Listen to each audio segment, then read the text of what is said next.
Good time zone, everybody. It's once again Tuesday. We're once again back here on Horde of Tales, and I am happy to be here again with all these fantastic people. Me being Marcus, also known as Such Individual, and tonight we are, as you see, not at full force. Austin is excused for today, but we're gonna make sure to have him here in spirit.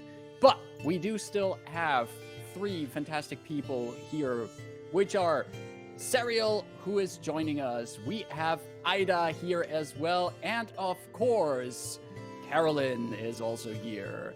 How are you all doing on this fine Tuesday? Everything's good. Yeah, doing well. Excited to play. Doing well, excited to play. That's good to hear. And I'm also very excited to continue because last week we did leave at a little bit of a cliffhanger, especially at a little bit of a Rain inserting herself into someone's mind at the last moment. And I'm really curious to see how this is gonna go for today. So why don't we see how that all unfolds for today? Or are there, like, before we get started, next to our default announcements, is there anything the audience should know before we get started?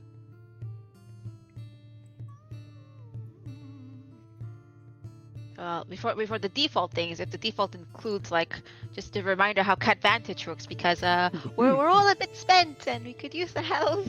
Yeah, That is- true. That would indeed be... We're missing Austin today, so his cats are also not Austin is still in chat, so we can ask what he wants us to do with his character. If the worst comes to worst, we eat him first. Yeah, if we die of Only like, if frost and absolutely things, it's not necessary.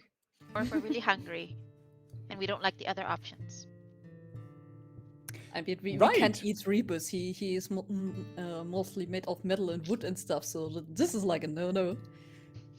I could make a fire. It's good to know that the party has a contingency plan in case of starvation. But before we delve too far into this, Ida, thank you for pointing out the Catvantage thing, which I will get looped back to in a moment. But let's get ready to settle in here on Horde of Tales, which you are watching, and we're glad that you're here if you're watching. Here on Horde of Tales, we stream tabletop RPGs, and on Tuesdays, we stream the Convergence Manifesto, a D&D 5th edition Eberron campaign based on the adventures published by Across Eberron, which you can find on acrosseberron.com if you like what you're seeing. You will see these fantastic people put into an overlay created by Caro, and with character artwork, which is a co-op between Serial and Caro that you see here on stream. The music you hear is by Dark Fantasy Studio, and as a VTT, we use Astral VTT. And in case our adventurers find themselves in a bit of battle in action, those maps are most likely made in Dungeon Draft, a very accessible and easy tool to make your own battle maps for your tabletop RPG needs. Not a sponsor. Hashtag not a sponsor. Sadly. But Yeah. feel free to reach out to us, Megasploot, if you see this. And we do also do things with cats here. It's mostly called Catvantage. Randomly. And so generally, if you see a cat appear on screen, which for tonight will most likely be on my screen, unless some of the other players spontaneously got a cat, it is a very adorable cat item. What about it's this not, one? It's also very cute, but I'm sorry, it's not a real cat. Hello Kitty is a real cat. She comes from London and she's 3 apples tall. Go ahead. I just learned Hello Kitty lore. But anyway, we if you see a cat on a screen and you have the channel points for it, you can use it to give Catvantage. When you give Catvantage, don't forget to let us know which player gets Catvantage. This can be any of our fantastic players who are today 1 player short, so every kind of support would be very needed. Or if you just want to be a little bit, you know, a little bit against the grain, a little bit contrarian, you can also give the DM me Catvantage if you want to. And the next NPC that rolls will roll with advantage. So keep an eye out for that cat and hand out those Catvantages. Please. With that being said, let's roll that intro and then get ready for our next session of Convergence Manifesto.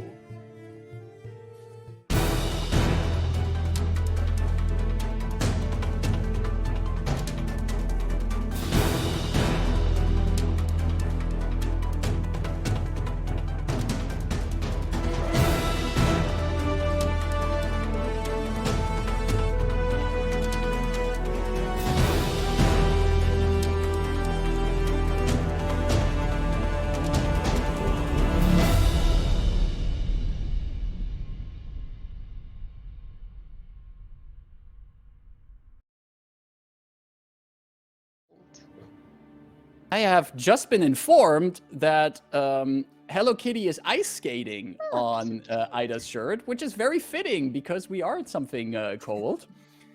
And I'm just going to make a very cold cut here to our short little recap of last week.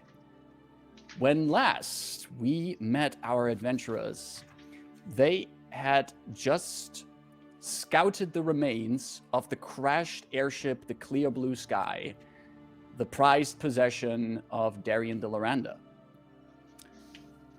Between the rubble and the remains of parts of the crew, the party could find at least one survivor and some other bits of information about how the Clear Blue Sky crashed here on Icewhite Isle. After a bit of conversation with the remaining survivor, the party decided to head out to the tower they've seen. The tower that seems to be the source of strange voices that Rain is having conversations with, and that seems to point out to being the bearer of whatever gift it has given Rain. Also implying that it might have some family member of Rain with it. And the party thus decided to head towards this mysterious tower. On their way there, or shortly before arriving there, they were challenged by the tower itself, fighting exploding ice methods, which knocked out Madrith. The remaining party was able to still cope with it, but they overcame the icy creatures, and also overcame the door to the tower, which was barricaded from the inside by none other than some familiar faces from the Deathsgate Adventurers Guild. After some conversation and convincing that they should be allowed to enter, the party was allowed to come into the tower and found 2 remaining members of the Deathsgate Guild and an unconscious Darien de Loranda, who was put back to consciousness, only to see his sister, his cousin, and hearing taunting words from Rain that she knows something that he rather would not want to know her. And about that, Rain, why don't we start off with that line that you sent us off with last time? What was that line again? I know who gave you the order. As I have him, like, literally cradled on my lap as he just comes to consciousness on the floor after I have put in a healing potion that Delphine had given me. You say that telepathically, right? Mm-hmm. The words. He's still, like, processing the fact that his sister and cousin are here. And while he's still processing that, he hears your voice saying that in his mind. And his head just snaps towards you while you're still cradling him. And he just looks at you with fear in his eyes. But then forces a smile on his face. Miss Rain! Oh, what a... I don't want to be a bother. You don't have to hold me like this. I think I feel the strength in me to sit up by myself. No, but you must be rested, for I haven't seen you in quite some time. And look, your family, alive and well, here to see you, alive and well. And I like holding it with one arm, gesturing to the other Loranders in the room. Yeah, I'm just mindlessly filling up my my pistol again after all the bullets were shot. I really need to refill that thing. What a convenient timing to consider to refill that. Perfect. You see Darian at that point, like trying to, he pulls down a bit of the blanket that was wrapped up around him as he wiggles in your lap, Rain, to kind of push himself a bit away, freeing his arms from the blanket. And now he's still seated, but he's resting some weight on his hand and his arms. And as he does that, Maedrith walks up to him and he sees her approach. And Maedrith's like, Darian says, oh, sister, what a unexpected but beautiful sight to see you. And she just smacks him in the face. And he goes, oh. And then she goes down on her knees and gives him a hug. And then releases the hug and is looks that at how him. brothers are greeted here above the seas? She says, this is how especially my brother is greeted. It's a bit late, but... Now, is he your brother, Miss Rain? I suppose not. I shall honor this custom of yours. Thank you. Darian, with all due respect, what the fuck? And... But Darian says, all right, I might have some explaining to do, but how about we first gather around this nice fire that that my colleagues here, my associates for this endeavor, have so nicely seem to have put together. And he looks around and he looks at the tall elf, then looks over to the halfling in the poncho with the feathers in her hair, and then he looks around like he's looking for someone else. Where is Go? And he about to say the name, and then the halfling says, if you're looking for Garashta, he fucking died while you were unconscious after the crash and we got you out. Fucker stood his ground against that weird worm centipede thing. Oh. I'm sorry. There must have been a lot that I missed. And the halfling then just sits down next to the fire and just says, "Ah, you fucking did," and just stares into the fire. So, looking at the other people from the Deathsgate Guild, what is actually your mission on this island? The elf looks at you.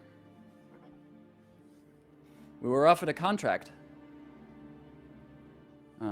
Sponsor to the Deathsgate Guild offered quite a nice sum for retrieving an artifact from this island.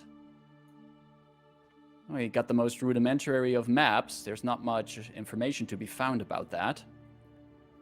And we're able to hire transport here via Darian's ship.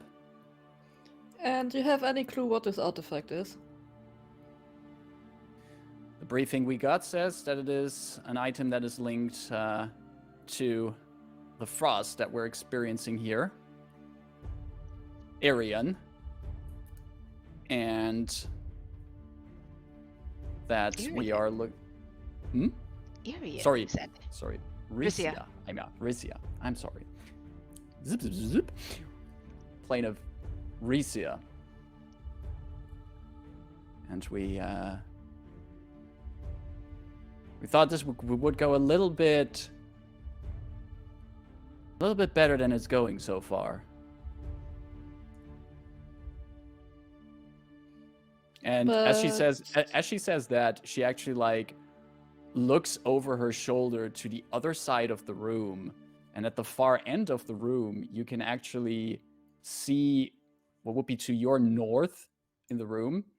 There is at the other edge this closed, frozen, completely frozen shut gateway. And right in front of it, you see what at first when you entered, and with all the faces that you saw kind of distracted from all the new expressions, you just thought that at the far end of the room there were some icy blocks there. But as you now look in that direction, you see that those icy blocks are in roughly humanoid shapes in front of that frozen door.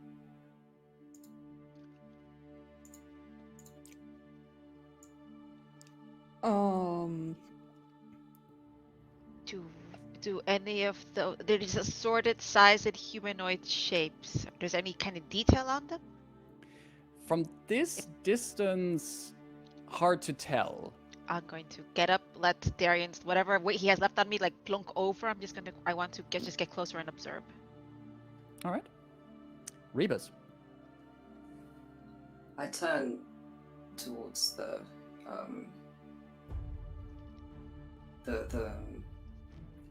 people who are helping Darian. Are those the rest of your crew?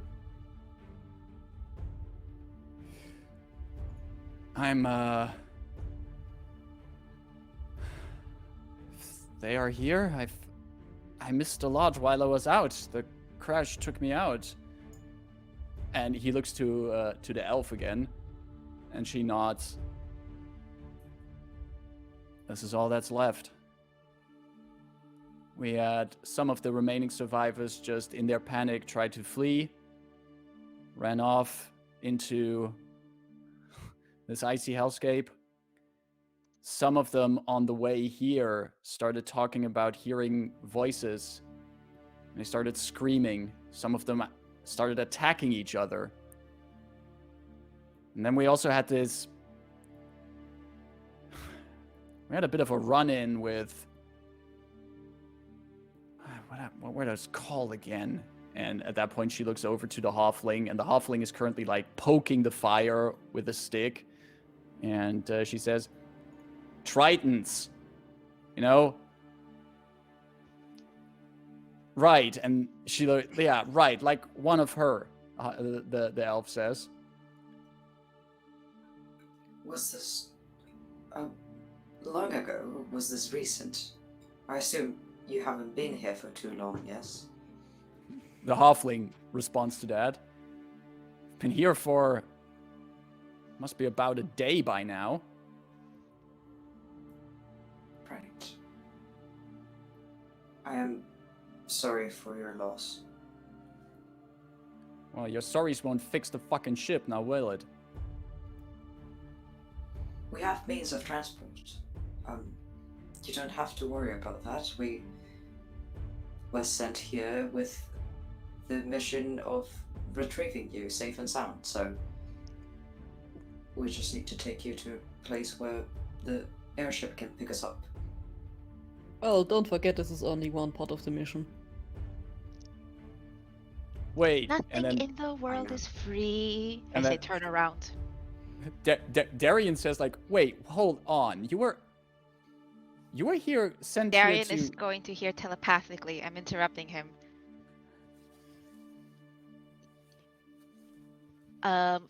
Telepathically, Darian's going to hear in his mind, you will convince them to abandon their mission so that we can retrieve this artifact. And he's just stopping because, like, Darian is not trained in keeping a conversation going, talking while he's being telepathically interrupted. He just, all of you notice him stop mid-sentence as he hears Rain's voice. And he just looks at her. The tattoo on the face? The umber red hair. I say telepathically. Okay. And he then picks up his sentence again and goes, What? Were you sent here to rescue us?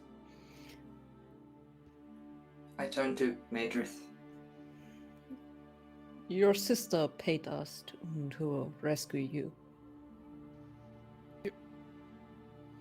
It seems like she likes you very much. I want at this point everyone who, all of you can still see Darian. Can all of you roll me an insight check, please? Disadvantage? I think Yeah, don't forget, if you have exhaustion, you might have some disadvantage on it, but I think at this point Delphine is the only one with exhaustion. That would have been in that 20. Oh. But it's not. I have a 4. 12 for Rain. 12 for Rain. How much for Rebus? 4. Oh, 4. Okay. Rain, you do notice, like, when Delphine says that Madrith seems to care for Darian, there's a bit of a longer pause before Darian speaks again. And there's a bit of a wrinkle on his face as he hears that. You're not sure how to interpret it. But Darian says, well, we Lorandas, stand up for each other, don't we? Of course, totally. And I'm going over to Rain. Rain, you were walking closer to get to those humanoid-shaped ice blocks at the other end of the room. To see if there's any detail on them, because Annoying Voice, owner of Annoying Voice myself, said something about frozen for eternity. So it's like, that's kind of that sounds similar. Okay. As you walk through the room to get closer, you do also notice that in the center of the room, etched into the icy floor, there is a strange, arcane, otherworldly looking symbol. Could you give me an Arcana check as you walk by that? If I notice it, I'll grab Delphine and pull her off it, because Perfect. sigils and No, such might... It's absolutely in plain sight, and you could easily be like, yo, Delphine, nope. Nope. 11. 11. You remember from your studies that there are many different languages of not just for speaking, but that various forms of magic also have, in a way, their own language, their own set of symbols that can be used to bind, to put an energy into a specific place.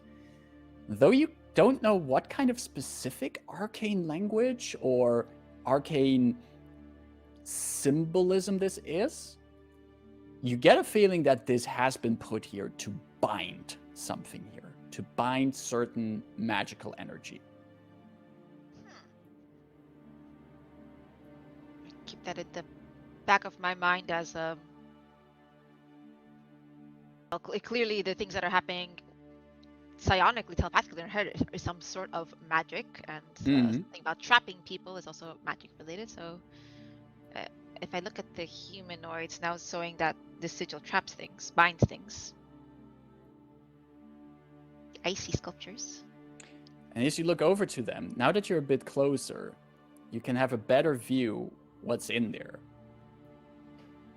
Trapped in a layer of ice are two humanoid figures, both of them wearing Darian's crew outfits.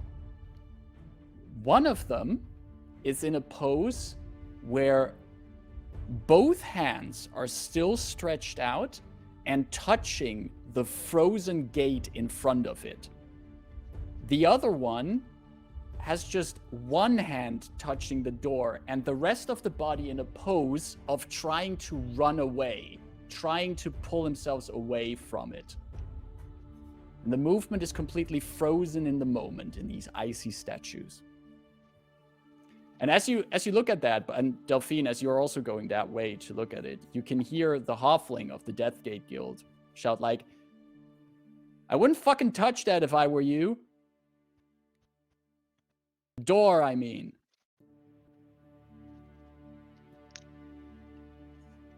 Just in cases, if I see those two creatures in the ice, if I try to reach out telepathically, no connection? They're not like frozen still, but alive? Some horrible prison? Your telepathy, I think we had this last time where you also used the telepathy to try to Yes. check if something's still alive, right? Because Yes. of, is it a creature or an object? Are they capable of speech? Thinking? Yeah. You reach out to one of them, and you do sense that there's still a voice in there. Hey. Hey, you. Move your eyeballs. What's this going way. on? What is this? Who are you? Leave me alone. No, I don't want to be chosen. No, leave me. Chosen?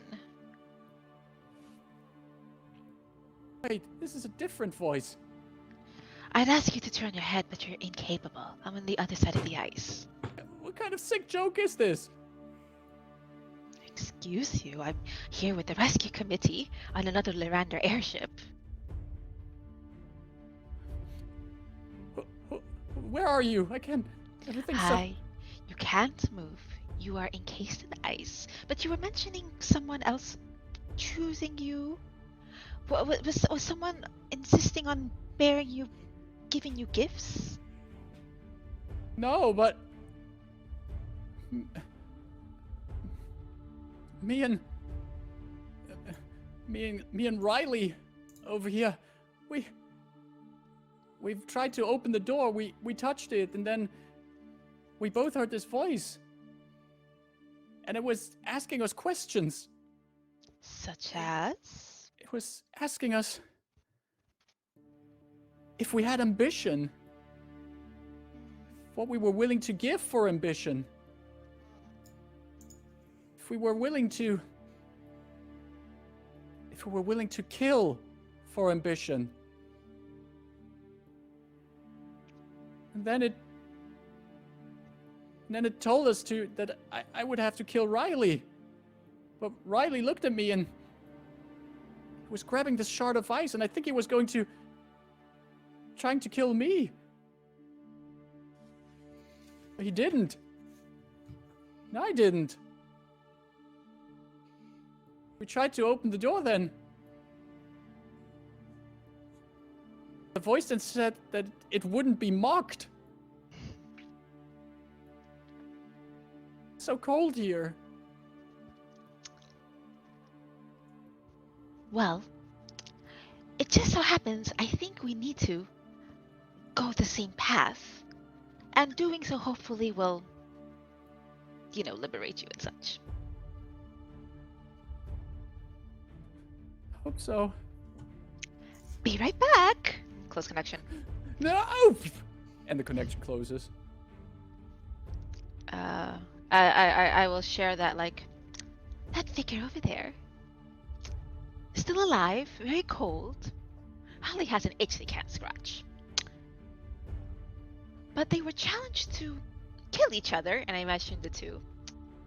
And in a beautiful show of camaraderie, they refused to, and this seems to be their punishment for not obliging our host. So that means they didn't die because they touched the door, but because they refused to kill each other. Could be both. The halfling speaks up again.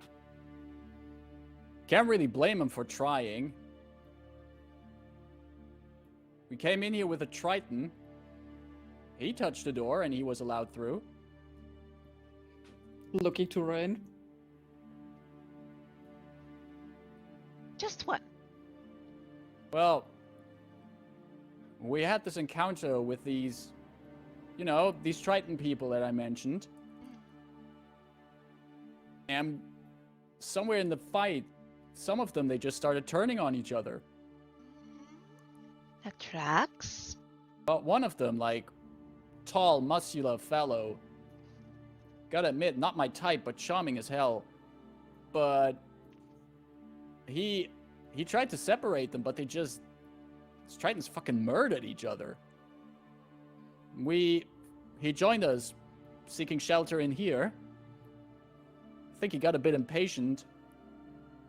He checked out this door, he just touched it, and then he stood there for like, 10 minutes just staring at it. Slack-jawed, eyes glazed over. And then after about 10 minutes, he just touches it again, and he melts into the fucking ice and is out of here. And I suppose you've already tried, and I point at the fire, melting through. Oh, fuck yeah, we did. Took like some of the twigs and other stuff that were burning, flung it at it, doesn't do a scratch. I guess it's magical ice, so normal fire might not harm it. Oh, no shit there, noble blood. Maybe you should have come to the point like half an hour ago. Well, maybe you should get off my fucking case and just, understand the problematic situation we're in. You might have an airship here, but we're not closer to the item we're here to get, so this mission isn't fucking over yet. So, unless you're gonna be Darian's mind. Your mission is over, otherwise we're not taking you back. Rain, as you visit Darian's mind again, could you give me your choice, a persuasion or intimidation check with advantage, please? Being persuasive here. All he heard was ahem. Ooh, that's a nat 20 for a total of 25 on persuasion. The other As one there's was this a 6. there's this argument between Delphine and the halfling, and the halfling is making herself taller and trying to really have her voice heard. Darian hears this telepathic ahem, and he gets up from a seated position, still on wobbly legs, and he's like, People, let us calm down. We are in a situation that is, I will admit, dire, but the silver lining is that my sister is here with an airship, and I can say from experience, very capable adventurers. And I think combining that with the very capable adventurers from the Deathsgate Adventurers Guild, we can find a way to our mission's target, find the object, retrieve it, and then, aboard the beautiful airship of my sister, make our way back to Sharn. And he looks first at the elf from the Deathsgate Guild, and the elf, she's crossed her arms. Then the elf throws a glance at the halfling, who's still first looking at Delphine, but then looks at her elf companion. And the halfling says, Fuck it, alright. What do you think we're gonna do, huh? You wanna have more of us touch that thing? You wanna inspect it? You want me to get you some kind of detective tools for that? I look to Delphine. So, they mentioned that Triton was here and had it seems like somewhat of mind conversation with the door, and I'm sorry to admit it, Rain, but you're the only person here that is a Triton as well.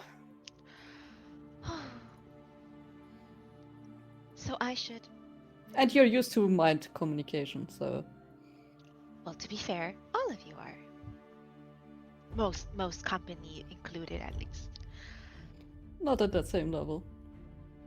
Oh.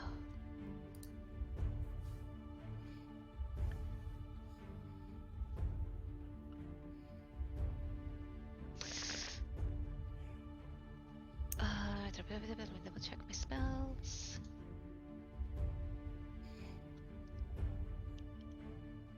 I am going to cast. How do I do this work? I need to get some spell slots back. First time doing this. Excuse me. Gonna turn some sorcery points into spell slots? Yes, because I think I might need some shit too. We're also burnt out. God damn it. You can use the storage points to gain additional spell slots to sacrifice slots. Okay, so if I use 2 points, I can get a level 2 back or 2 level 1s. I'm going to assume that's how it works. So I'm going to use my spell slots to get back 2 level 1s.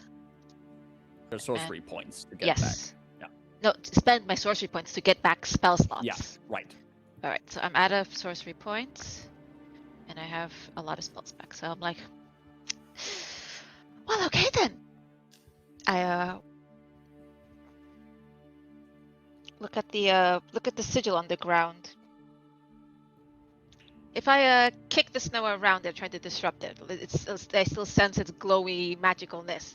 Like, would this be enough to do anything about it? You're just gonna kick the snow up around it? For now. You kick up the snow. There's a bit of snow in the air now. It falls down back on the sigil. Nothing happens. It's like just like someone took a finger and did it around the snow. No, the sigil is actually in the icy floor. Ah. It's really carved into the icy floor. Carved. Carved.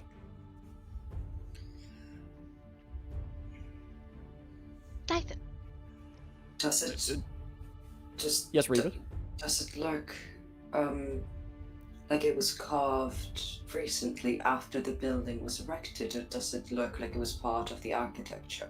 Is it messy, or is it properly... Excellent question. Rebus, can you give me a history check for that, please? Certainly. I will say, trying to guess how recent it is in comparison to the architecture, if you're talking about a strange icy tower that is kind of shaped like a hand reaching into the sky, gonna be tough, but you can try. It's a 4. I have disadvantage. So yeah.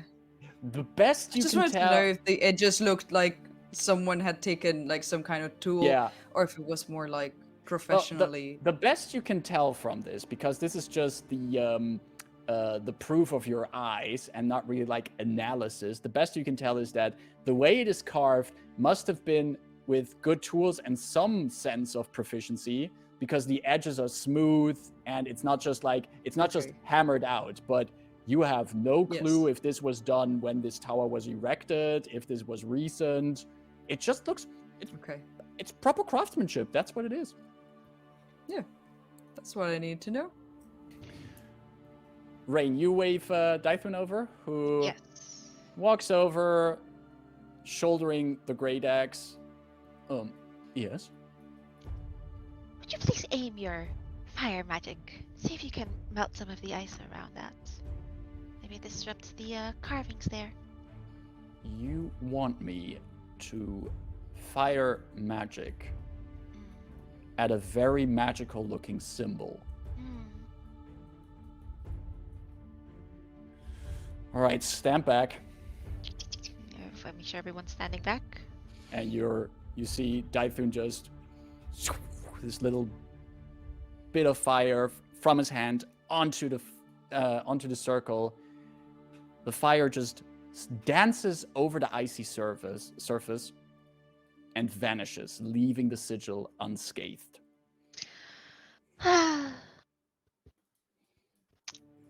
Worth a try. So, is the plan here to destroy the sigil? No, the plan is for me to knock on the door. I see. I wouldn't mind a token of encouragement.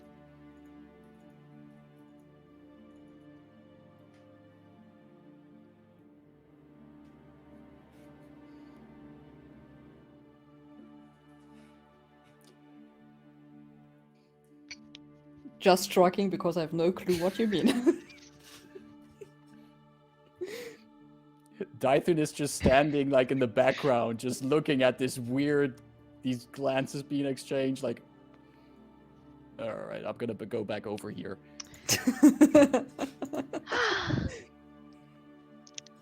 No one's a romantic these days. I'm going to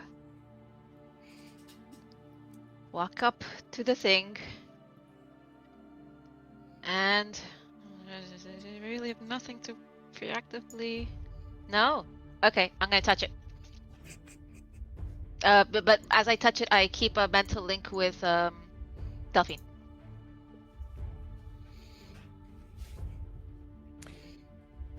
Okay.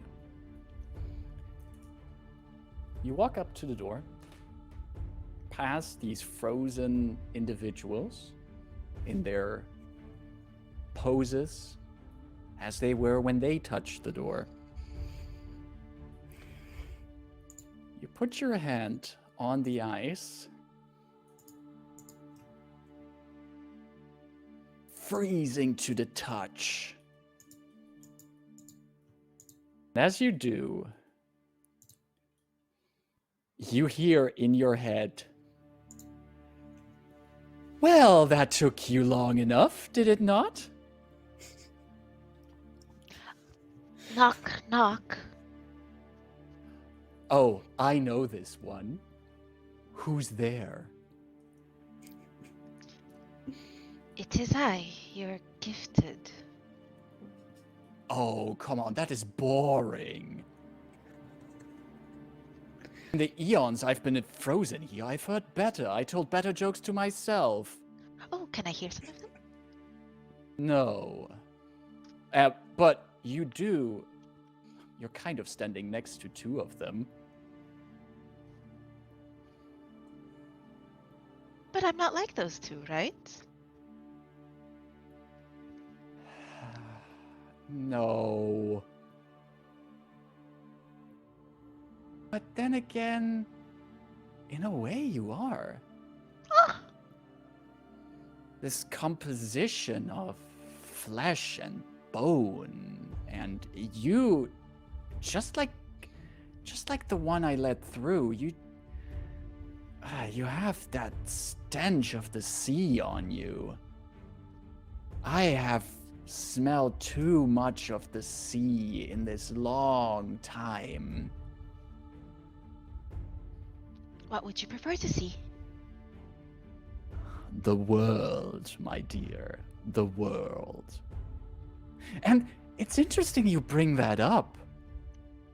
Because the other one asked me a similar question. And I asked him, going to ask you the same question in return. Would you help me see the world? I am the world. You're looking at it. I can show you a little more if you let me pass the door. Oh, you're already showing me quite something. Delphine, I need you to make an intelligence saving throw, please. Fuck. Your saving throws are not at disadvantage, No. dude, but intelligence saving throw. Come on! damn it. Oh, this is not bad, this is not bad. Where is my character sheet? Intelligence, this is 15. That is not bad indeed. And Rain is just having her hands on the door in this quiet telepathic communication, but she's keeping up this mental link with Delphine. And Delphine, as you're just standing there looking at Rain's back, you feel in your head for a moment this flickering black and white images and hear this static sound of for a moment. And you see yourself on a ship. An entire crew around you. And it flickers again. It's not just one ship. It's an armada of ships. And you hear a voice in your head. You long for the sea. I can give you the sea. And then it vanishes again. And Rain, you hear in your head again, so much salt in your group. So much pain, but also curious void.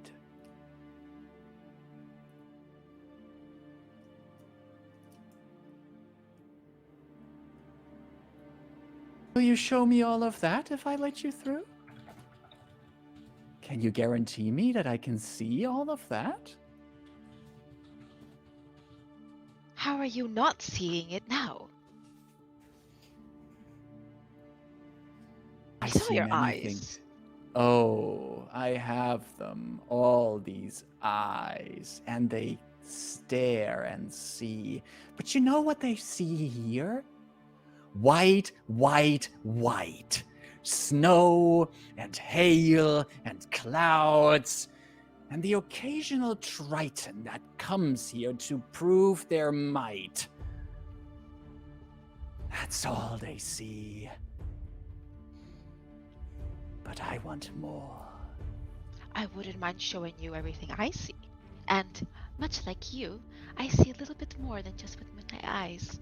That has to count for something now, doesn't it? You see more because I gave you one of my eyes. I looked into that mind of yours. You fell into that sleep. Don't you remember me from that sleep? Do I? Do you? Was this a dreamless sleep? You tell me. It was a very dreamless sleep, yeah. I watched you. You see, the thing about my gift is, I don't decide when I give it. People stumble upon it. And then I can't take it back anymore. But many I give it to don't know what to do with the gift.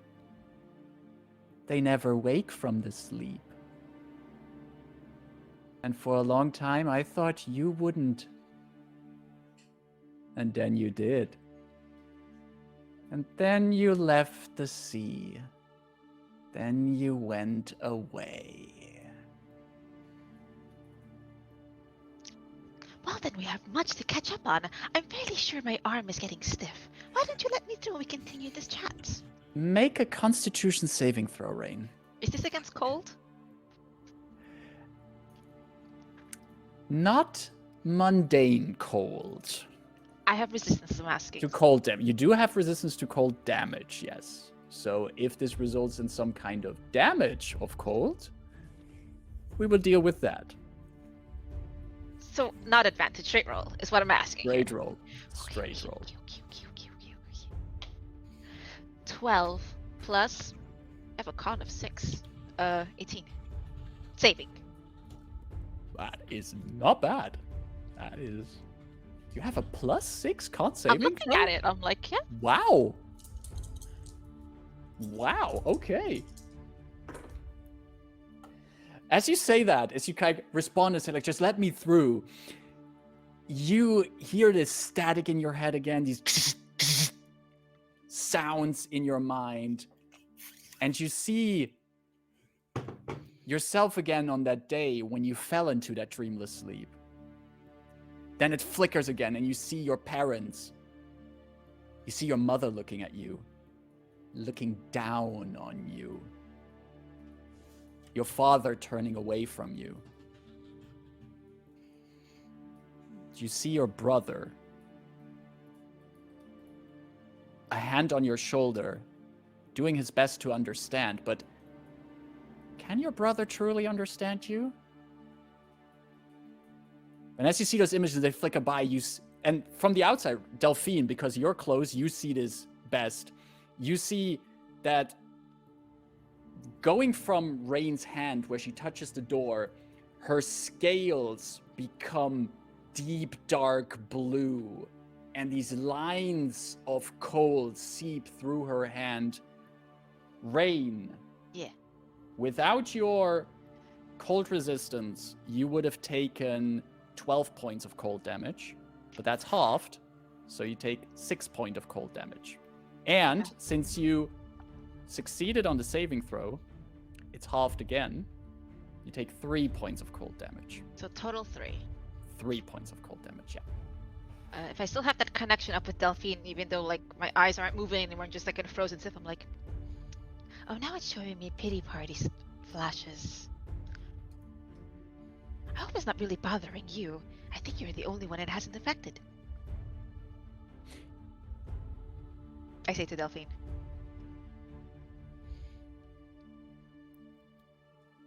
I already had my own share of it. Oh dear, I'm sorry. Truly, I had no idea what on earth this thing is.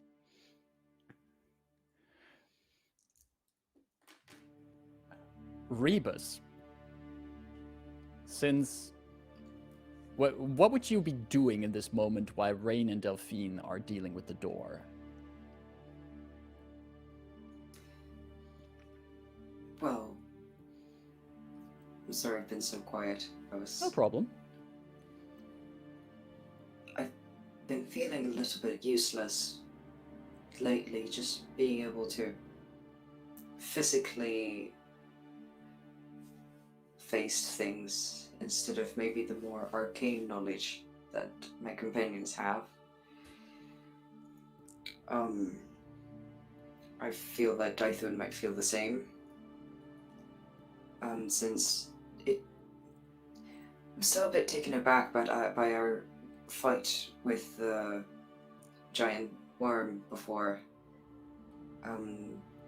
Because it seemed like there wasn't much I could do without hurting myself too badly, and I am wondering if this would be more of the same, where maybe I shouldn't just take the obvious route and approach the door and try to break it open.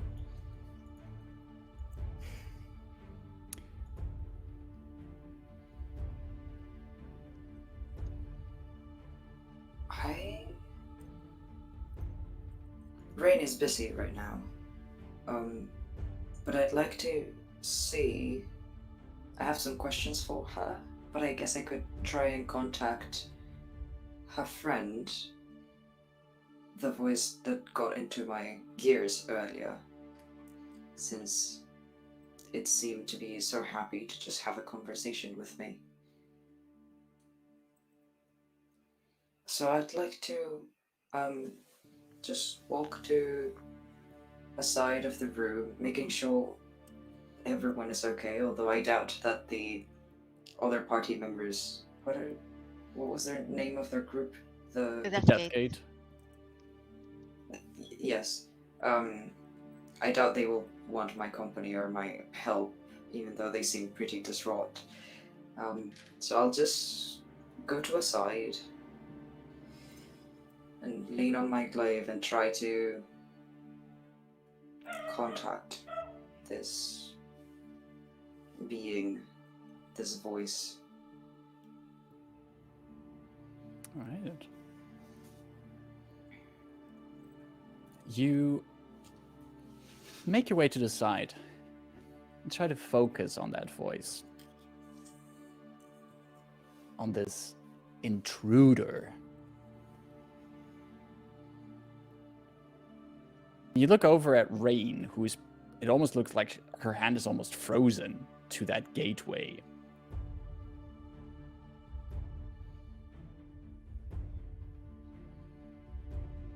Can you roll me an intelligence saving throw, please? Saving throw. Saving throw, yeah.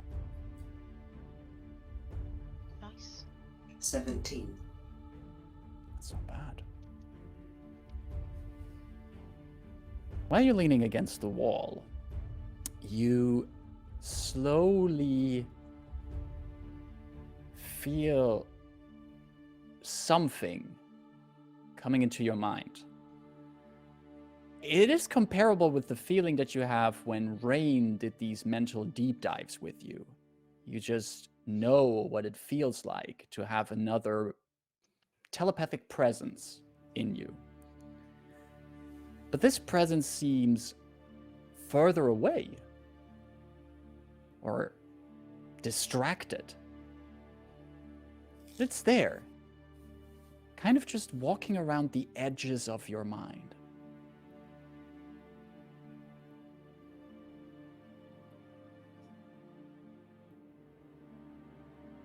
I wonder what it's focusing on. Can I try and see that in some way? As if I tried to sneakily look over their shoulder. So basically, in a metaphorical sense, you would kind of look like, why do they stay at the edges of my mind? Why don't they go all the way in there? Mm-hmm. What is distracting them? You enter your mind, and for everyone looking at you, it looks like you're just sitting down and kind of going into your standby mode. The damage in your faceplate now showing that the light on the inside gets a little bit dimmer while you're on the standby mode.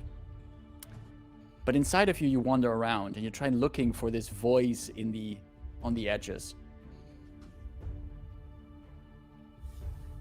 And you get the impression that it's trying to have all these different conversations at once.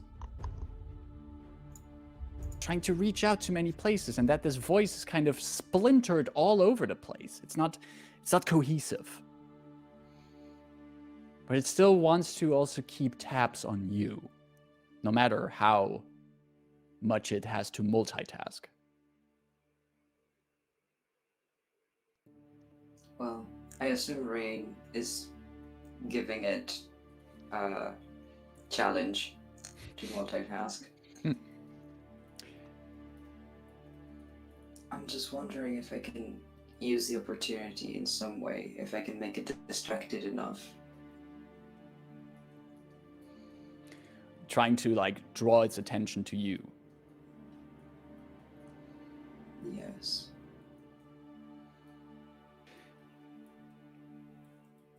I will... Fuck me. I will, essentially go up to it in my mind's eye, right? Mm-hmm. And tap on its metaphorical mental shoulder and grab its arm when it turns around to face me and kind of hold them there and ask them, what are you looking for? Oh, this is interesting. So, you tap the presence on its spiritual shoulders, asking what it's looking for. And at that point, I need both Delphine and Rain to give me an intelligence saving throw. Oh, fuck me.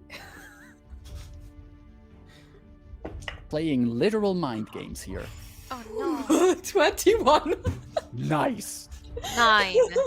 9. 9. Saving, get 9.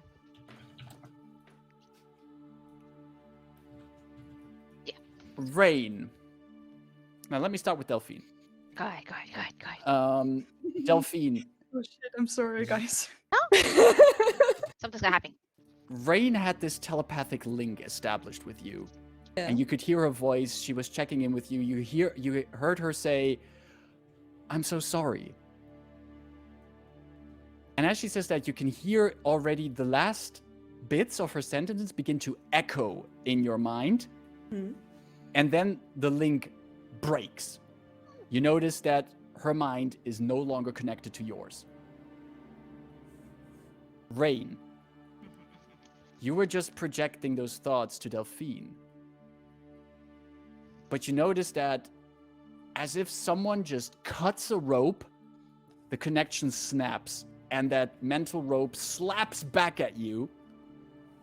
And also, you suddenly hear in your mind this cackling of amusement. And the cold feeling that you had from touching the door vanishes. The door gets a little bit warmer. But you also notice the voice vanishing from your mind, but so abruptly pulled from your mind. So unexpectedly pulled from the connection. You take 8 points of psychic damage from this. Nothing against that. Whoa. That. Okay. And I was going to compare it to like when you feel like falling down and you wake up, but you don't get psychic damage from that. Whoa. let's all be glad that in real life you don't get psychic damage from falling in your sleep, because damn, I would end up with a lot of psychic damage. You... Me too, me too, me too, me too. Rain. Sorry, not Rain. Rebus. Chuk. You do this spiritual shoulder tap. And suddenly there's this shrieking sound in your head as a head that is covered in eyes of various sizes, colors, and shapes turns towards you, just inches away from you in your mind. And you hear this sound, this voice. Oh, you're asking me to look at you? How nice. I was having an awful boring conversation with someone. Just let me through. Happy to be of service. My. Where did this... A very nice visage. Thank you. I'm trying a bit of a new look for new visitors. Tell me, metal person, why is your mind so perfectly empty? Where are memories? Where are... Oh... Where is the heartache? Where's the joy? It's almost as if a craftsman came in here and just carved it all out.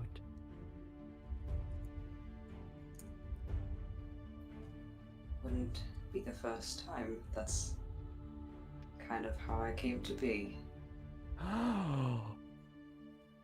You were made? Depends on your definition of the word, but yes. Well, in a way, you could call it everything that. is made. All of you mortals come from Indeed. somewhere. Not all of us can be infinite. And let me tell you, even infinity is dull. But you're here with the Triton, aren't you? Rain is her name. I gave her a gift, you know. She told me. I sense her gift in here. She's been in here, hasn't she? She helped me. She helped you. Oh, this is endearing. Tell me, Rebus, Well, do you like this void inside of you?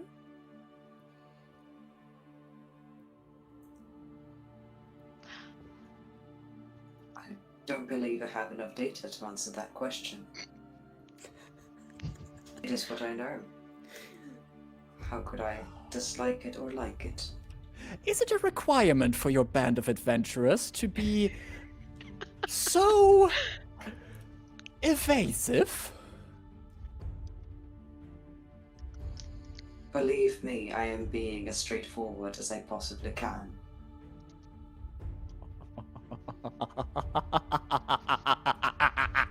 And I thought your gifts were powerful and many. I must say, I am a bit disappointed. you just... Some of the eyes on that head, they start to squint. And there's actually a pair of eyes there that look exactly like Rain's. And you know that glare that Rain can make when she's displeased with a situation. And those eyes now also look at you. Displeased. Displeased. How rude. But I have to say, it is amusing to have this lot of you here. I think your companion Rain was trying to open that door, and I let you in on a secret.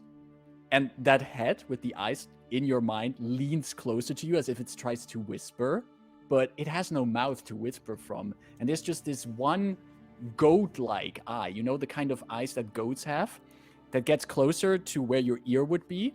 And you can actually see these weird openings in the eyes move as if they were a mouth moving. And it's Don't worry, darling, I also have no facial expressions. and it starts whispering into your non-existent ear. I was about to open the door, but now I'm very sure I'm gonna open it. If I open it, will you come through?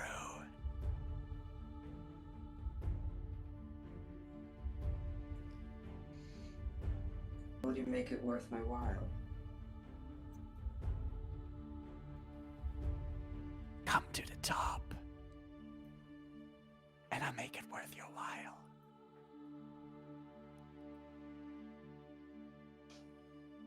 I'll think about it. And I walk away. And you do, walk away, and you can actually make some distance from the voice, from the figure. And one by one, the eyes vanish from this figure until it just leaves this shadowy, wispy miasma, which then vanishes from your mind. And you wake from your standby mode. As you wake, Rain, the voice returns to you, and you hear it say, I thought you were the most amusing one, but I think there's someone more amusing in your group. And that's there must be really a reason why I hang out with them. Oh, I can see why. I feel so cheerful now. More good companions. I'm gonna open this door, but I'm gonna give you a warning. I sense a bit of a bad vibe from some of the people in this room. When I open this door, they might not want you to join them on their way through. They might want to go through here alone for whatever they came here. Yes, their thoughts are very loud. I can't not hear them. So, don't be surprised if somebody tries to put a dagger in your back. Do I have? I'm assuming I cannot physically move anymore. Can I move my irises enough to look at Delphine? Because I need to look to make the connection. If you say I can't you could look, you could really at the edges, see her. connection. The connection returns. I did not close that. It's talking to someone else here, but I think it's going to let me through. You think? I don't know. Pick it up and It's not sounding as if Look. it's going to be easy. If I don't make it back, please have a nice dinner in Sharn, the way we did for yourself. Push.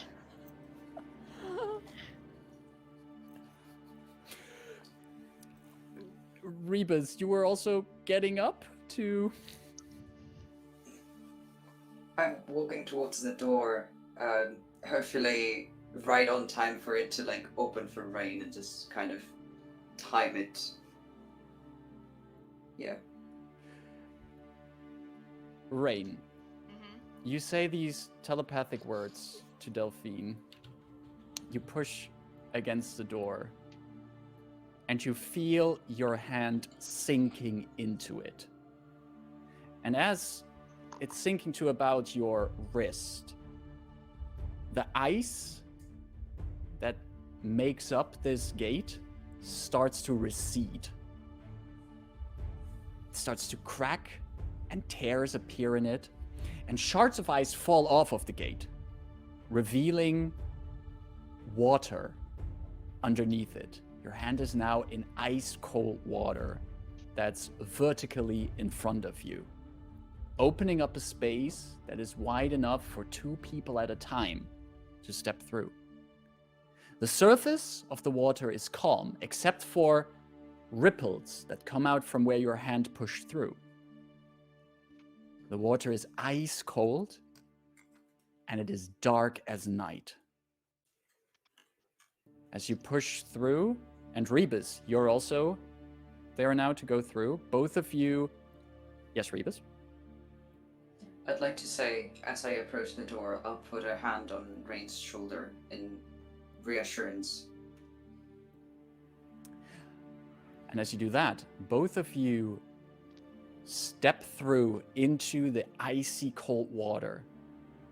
And the rest of the party just sees the Warforged and the Triton vanish in it. But the water remains, now completely still, like a dark mirror. And you can hear the halfling say, "Oh, fuck me, it didn't do that before." And Darian looks at it, "Well, see, we have great companions here who help us solve these kind of puzzles, and as it befits the captain of this mission, I will step through next." And I will take out the gun and point it at him. You will wait here. You caused a lot of trouble by now. And you two, and I'm looking to the others from the Deathsgate, you will keep an eye on him. Wait, and the halfling, hold up. You want us to babysit him down here? Yes, exactly, like you did already. Because it seems like it fits your capabilities.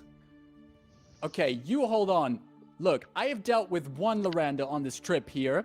Now there's 2 more of these Lorandas here. We're coming here for this artifact, and there's a pretty good damn chance that's behind that gate. Yeah, and guess what?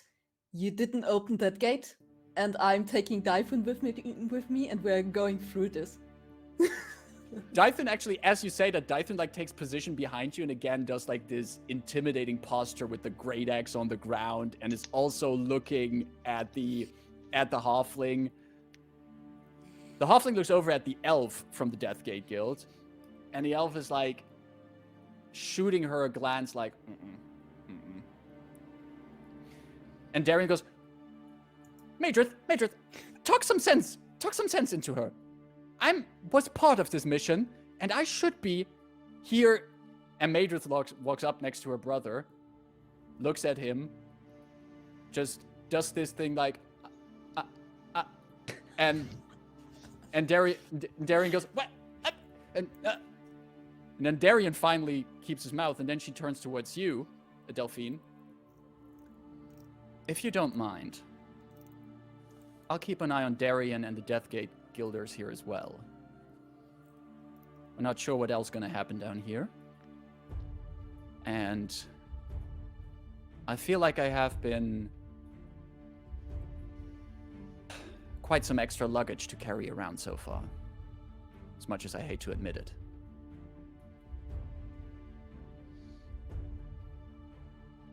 I guess stay off the walls and you will be fine. And don't forget, you still have that healing potion. She taps her belt with the potion. And she just puts a hand on your shoulder. Thanks for everything so far. Be careful. Always be. And then she just hears behind her that Darian inhales to say something, and she turns around, "You shut your mouth." And and he just shuts his mouth, sits down, as Dythun shoots the Deathgaters one last glance.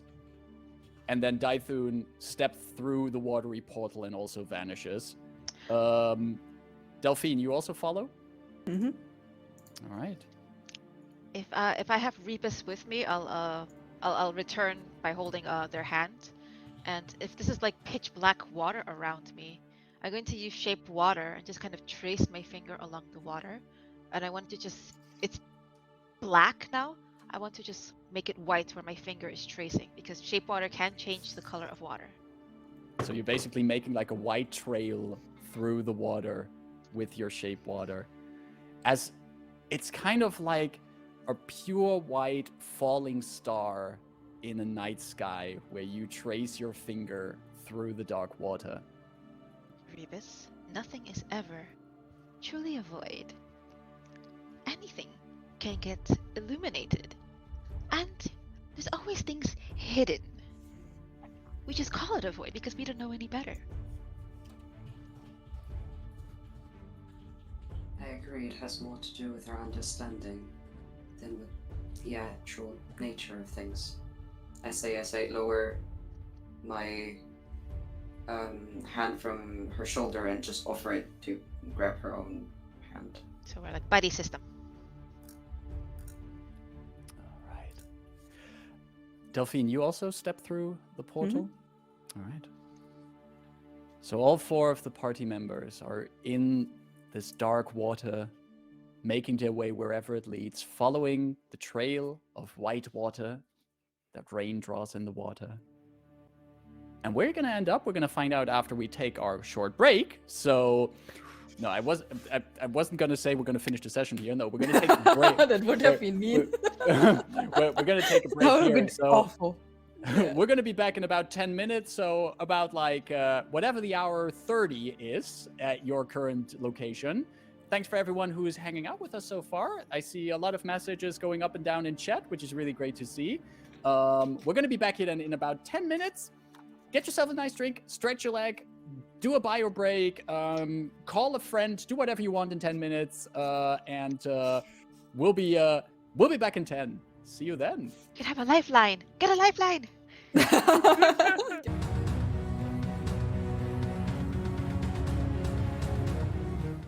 And we are back for our second half of today, episode 22 of Convergence Manifesto here on Horde of Tales.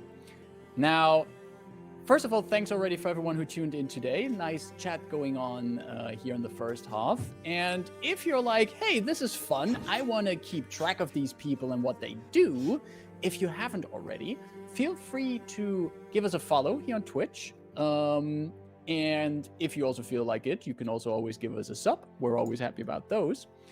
You can also follow us on our other socials. The link to our Twitter and our Discord is down below, where you can keep tabs on whatever we're planning. We don't just do this campaign on this channel. We also play one-shots of various other things here. So if you want to keep tab of those, being on our Discord or following us on the Twitter is the best way to be informed about those.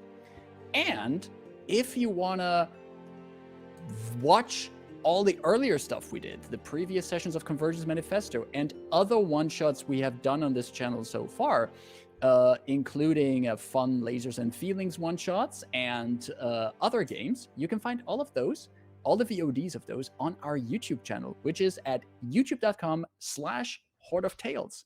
And that slash is never complete without Ida dabbing. It will never get old. And don't forget to like and subscribe. The thumbs up helps us quite a lot, you know. Right. Feed the algorithm with your write comments. With your comments. Our AI overlords are mean. Exactly. Yeah. They must be satisfied. So yeah, follow us, like us, subscribe us, comment us, whatever you want. But most of all, please, when you're here watching us, enjoy your stay, and I hope it's fun to watch us play in this adventure. Now, talking about adventures. Oh dear. Our 4 heroes. I'm using the word heroes again accidentally. Adventurers. No. But I must say, stepping through a weird magical aquatic portal in a haunted tower that has a voice speaking to you requires a certain degree of heroism. So, in a way, our heroic characters have stepped through the watery portal. And you find yourself first in a dark aquatic tunnel, following the white trail that rain paints in the water. Against your expectations, you are not suffocating in the water. You are completely surrounded by it. But all of you who have the need to breathe can still breathe in here. You feel the weight of the water on your shoulders, so your movements are sluggish and slow. Oh, But Dyson, you're in the water. And you can actually see his mane like float in here. In these also, and every one of you has like longer hair. You can actually see it float in the water around you. And Delphine just walks there and is like, yeah, fantastic. And strides on. There's only one direction apparently here. The only way that you can go seems to be forward. Though, after a while, it is hard to say. Are you still going forward? Are you going up? Are you going down? Direction becomes pointless as you're just in this dark void, and the only guidance you have for direction is where you see the white trail trailing off behind you, giving you a bit of an indication of how far you've come. As you proceed, shapes appear around you in the water. You start feeling that your feet come onto solid ground, which is first as black as the water around you. But as you continue, these shapes take color. They become a pale, icy blue. And then, as you step across a threshold, you're out of the dark water and back in the icy, freezing cold snowstorm. All of you, the four of you, are on an icy ledge, which just barely fits the four of you. If we turn around, what do we see? As you turn around, once all of you are out, just behind you is the crumbling, broken off remains of a ledge. And there's just a fall of about, hard to say because there's snow and clouds all around you, but there's nothing but just a frozen, crumbling ledge behind you. The wind slams in your faces, cold and harsh. And on one side of the ledge, you have snow and clouds and an uncertain amount of potential falling damage should you fall down. On your right side, however, is an icy wall. And as you look up, you see that you're closer to these finger-like spires that grow out of the tower. But you are basically on a ledge outside the tower now, which spirals up further upwards along the tower. And we're walking up. Like Yes. that's kind of the spiral. As we're walking up, Rain will say to everyone out loud, I have a twin brother. I have reason to believe he's on this island, for reasons I don't know why. He is a frustratingly good person. You don't like him very much. I don't know why this entity is toying with him. But nonetheless, some sort of awful extra planar corruption aside, he can be trusted. So, should the worst happen, rely on him. Do you care for him? I would be lying to say if I didn't. Oh, Well, and his name is Nimbus.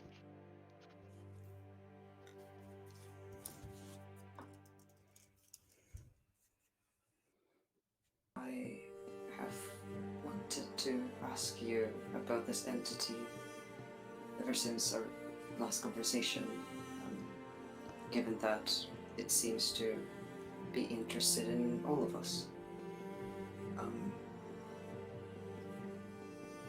But I guess my concern is it might be trying to find a way to hurt you or keep you hostage by getting in contact with the people you care about.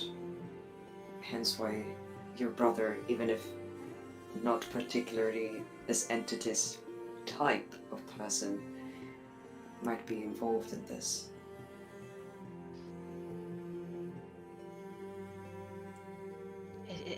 I am curious as to why he is here, and I am glad that I have never been in a situation where I could say like someone like me could come to his aid, because, well, when you meet him, you'll know, you'll understand why.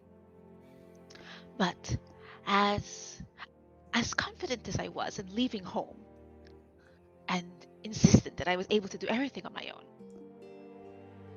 I don't mind the company.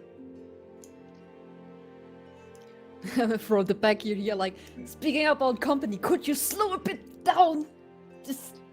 The weather is not good on me. But darling, you said earlier to hurry up. I'm at exhaustion level 2. I'm I about know. to beat. But you actually did say to hurry up last time, so I'm just rubbing it in your face now. Are you in need of some more warmth, Miss Delphine? I can probably give you one of my clothes. I'm sure my metallic frame can. I will be in need of getting out of this fucking island as soon as possible. Well, you know what always wears me up? Great.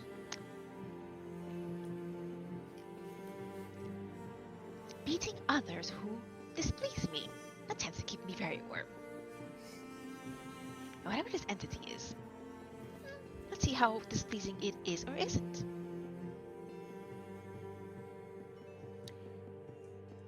Speaking of, what was your deal with the entity?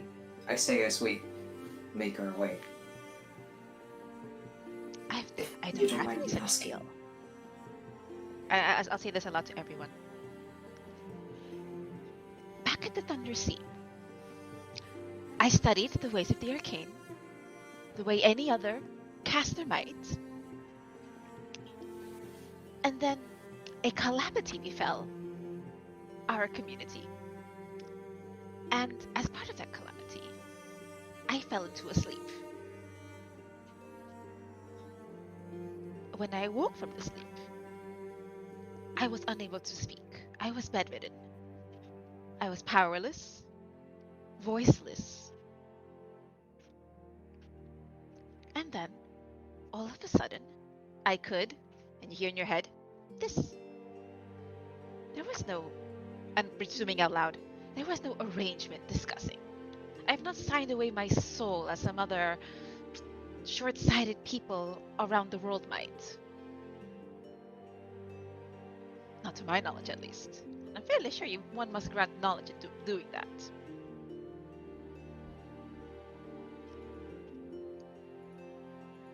Did the entity ever ask for anything in return?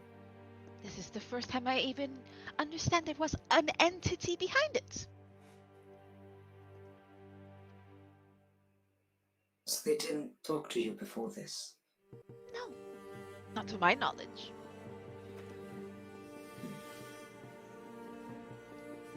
I So wonder they if just the thought- power is then confined to this island. Yeah. If it just started talking to you on that island, it might be trapped here. I mean, this place seems suited just fine. It should stay here. Agree. Agreed. So how far are we up now? Your conversation takes a while, and while you're talking, you're also paying attention to your footsteps, because this is a very narrow ledge that you're on. It's fairly steep, the wind is blowing, it's snowing, and at this time, it's also gotten a lot darker outside. And it slowly gets that kind of dark that you only get in winter, is really dark nights. But as you're going up, at one point, you notice that to your right, where there first was only frozen tower, your hands touch what looks like bricks made out of ice. Kind of brick wall made out of ice bricks, for lack of a better term. And you Okay. notice that the ledge becomes like, for the past 15-20 minutes, you have been walking upwards on the ledge. It now slowly becomes flat, as if you've reached a higher level. I can actually put you on a new map for this. Give me 1 second. These bricks made of ice, are they so perfectly lined that we can see inside them, perhaps? Well, give me 1 moment. Yeah. Just I'm gonna- conjuncturing here. Well, maybe then I can't miss these stuff. Damn it! Shut all my slots. Everyone's Featherfall Delphine- tokens are on hand. my Delphine, don't take it personally, but assuming you're the slowest of them, I think you would be at the back of the party. Yes.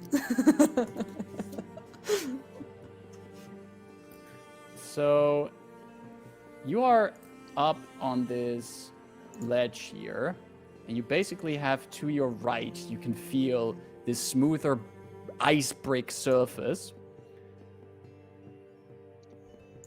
What was it exactly that you were trying to check, Rain? Anything? You mentioned that there are these bricks. Are they so perfectly aligned with each other, or are there cracks we can see through?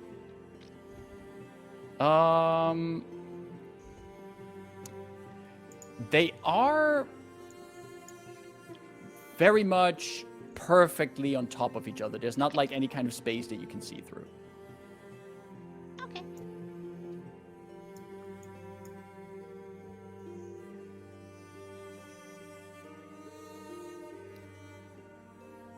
The spire does then just further circle around this structure. Or like the ledge circles around this structure.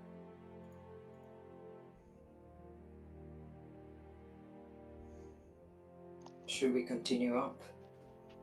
There's nowhere else to go. You're planning on staying here?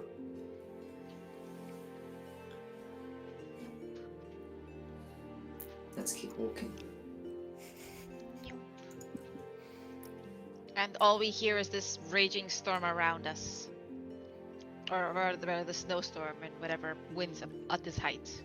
Exactly. There is this storm and snow falling down on you. What you would also notice around you now is that at this level, at this height, there's more and more of these clusters of icy blue crystal which grow out of the ledge.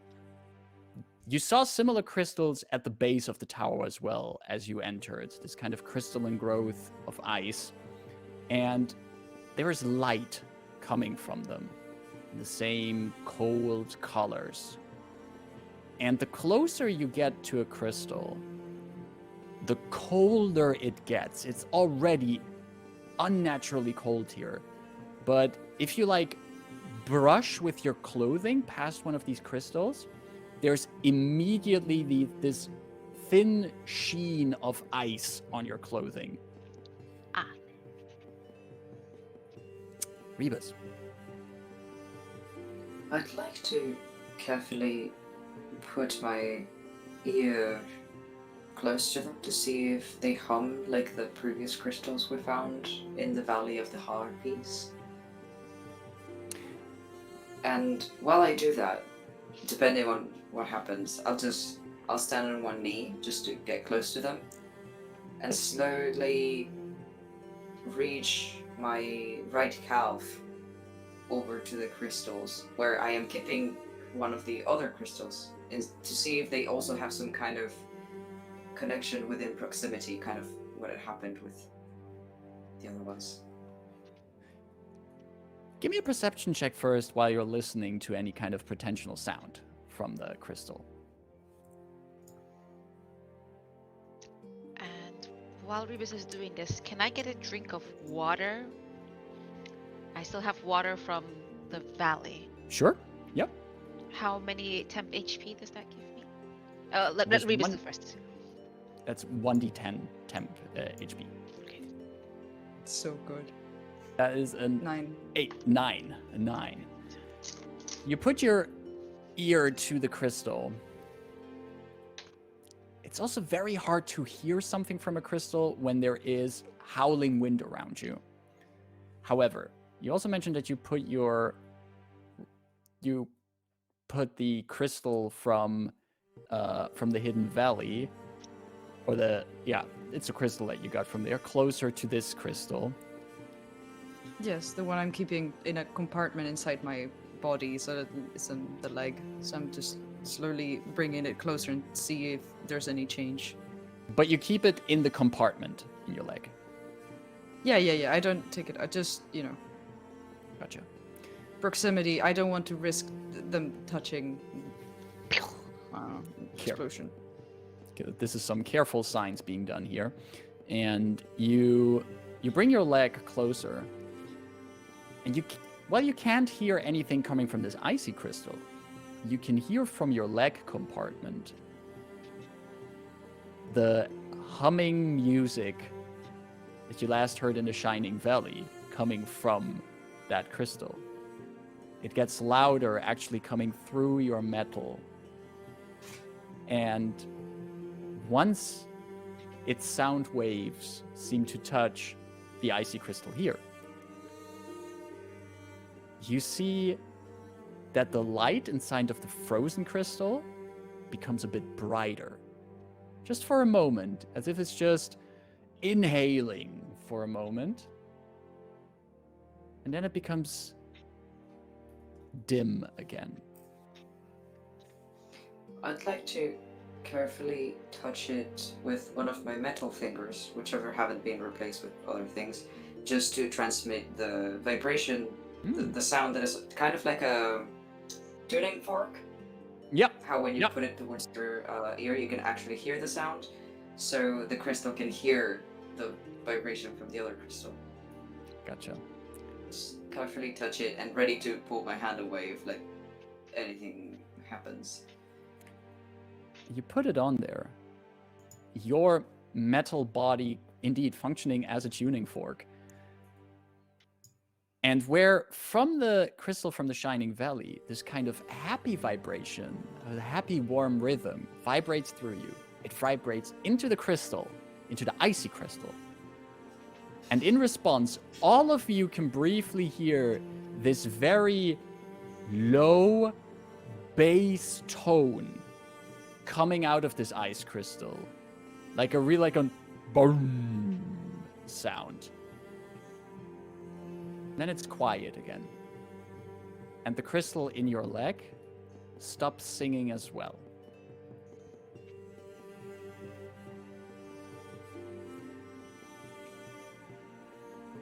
I'm sorry. That was fascinating. DM, what would Rain know about the plane of Rissi other than cold and unnatural, like words for cold? Because I think we learned that Irian, the plane of one of the moons, has this effect on energy, on especially positive emotions, these kind of things. What sort of feeling does Rissia carry?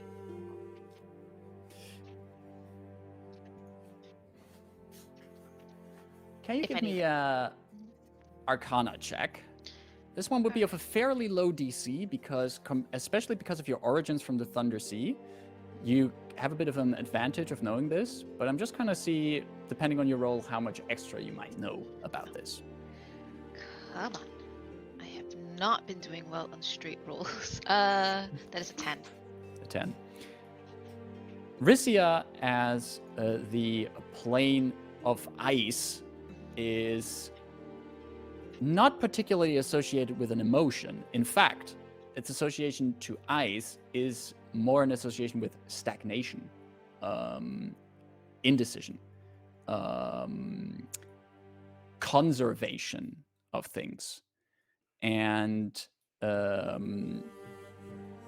but there's no kind of link to the to Risia that it's known for any kind of emotional reaction in a way that, for example, Irion, which you've seen, is very much associated with this emotions of joy and warm energy and positivity. Risia is cold and conserves in the cold. If anything, it is, if you wanted to associate an emotion to it, it's more like stagnation in as much as that is an emotion. Okay. Well, now, walking forward.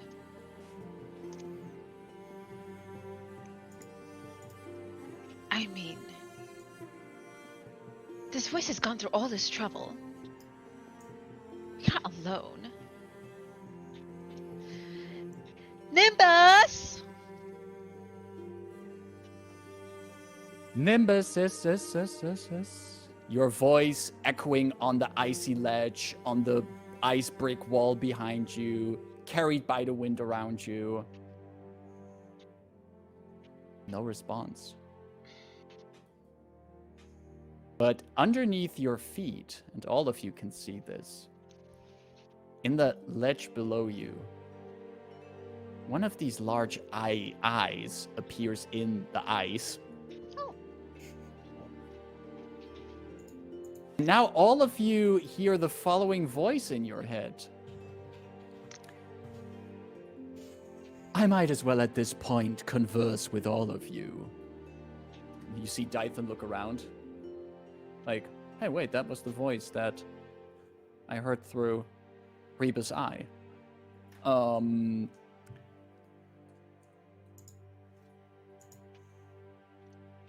I have allowed you entrance into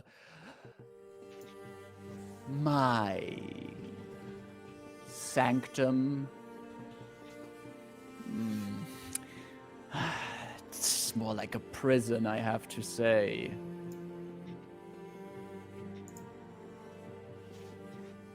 But you are not the first to come here. In fact, it's curious to see how many visitors I have received recently. I did make some waves, I have to say. I might have drawn a little bit of attention to myself.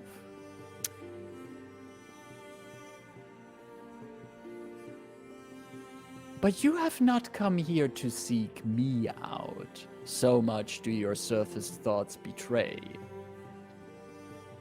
You come for something from my collection.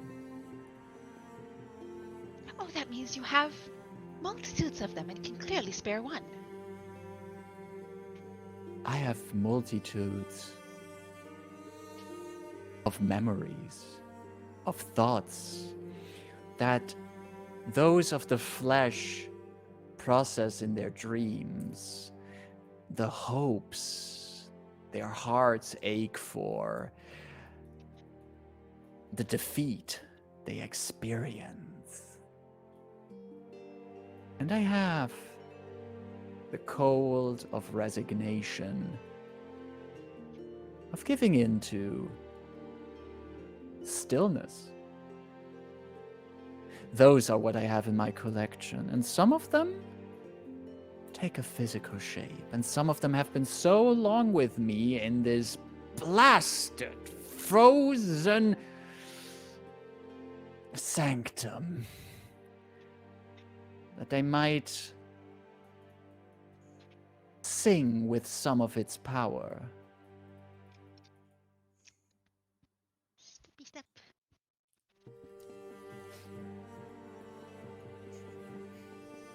Steppy step. You just step further around the spire, and Yeah. as you step further around, the eye shifts underneath the ice. It's like just floating to follow you. And- You are very fortunate that it is very cold and none of us are able to wear skirts here. This would be very inappropriate. Yes, Delphine. I just. When this person, this thing is speaking to us and having his way too long monologue, I will say at the end, like, so this is your sad, tragic backstory you're telling us here right now? Why, yes. My sad and unfortunate backstory.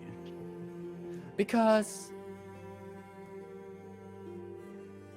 in all these eons that I have been here,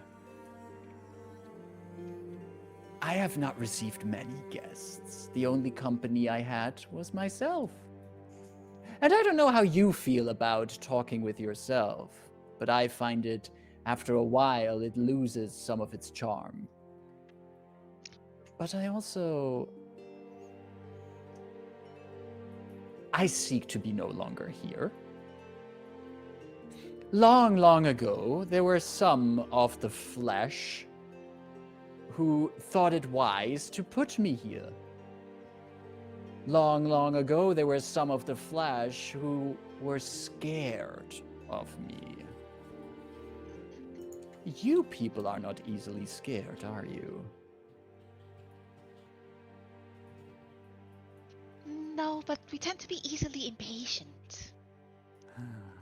Yes, that comes with mortality. The understanding that your time can run out. I understand it.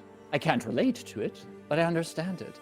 We would be happy to teach you what one does when they receive guests. They normally invite them in, demonstrate some hospitality. Mhm. Why you say that, Rain? I've seen you sneakily crept up to Yes! like this entrance, and what you do see is, as you creep around the corner, you come to what looks another frozen gateway ahead of you. But this one has actual doorknobs on it, which you could try to touch and open if you wanted to. I would, however, before you do anything, Yeah? because I hate for making uninformed decisions, well, not Yeah. entirely, but could you give me a perception check while you're standing in front of this door? Okay, you haven't been rolling well. You maybe roll well. Come on. Oh my god, no, 3. I see nothing. All right. It's a frozen over door. What would you like to do while you're standing in front of this frozen door with doorknobs? I'm gonna turn around, look at my group and say, I'm going to go through this door. I hope that's all that happens. I don't hear anything on the other side of the door. Well, I guess what the perception was for.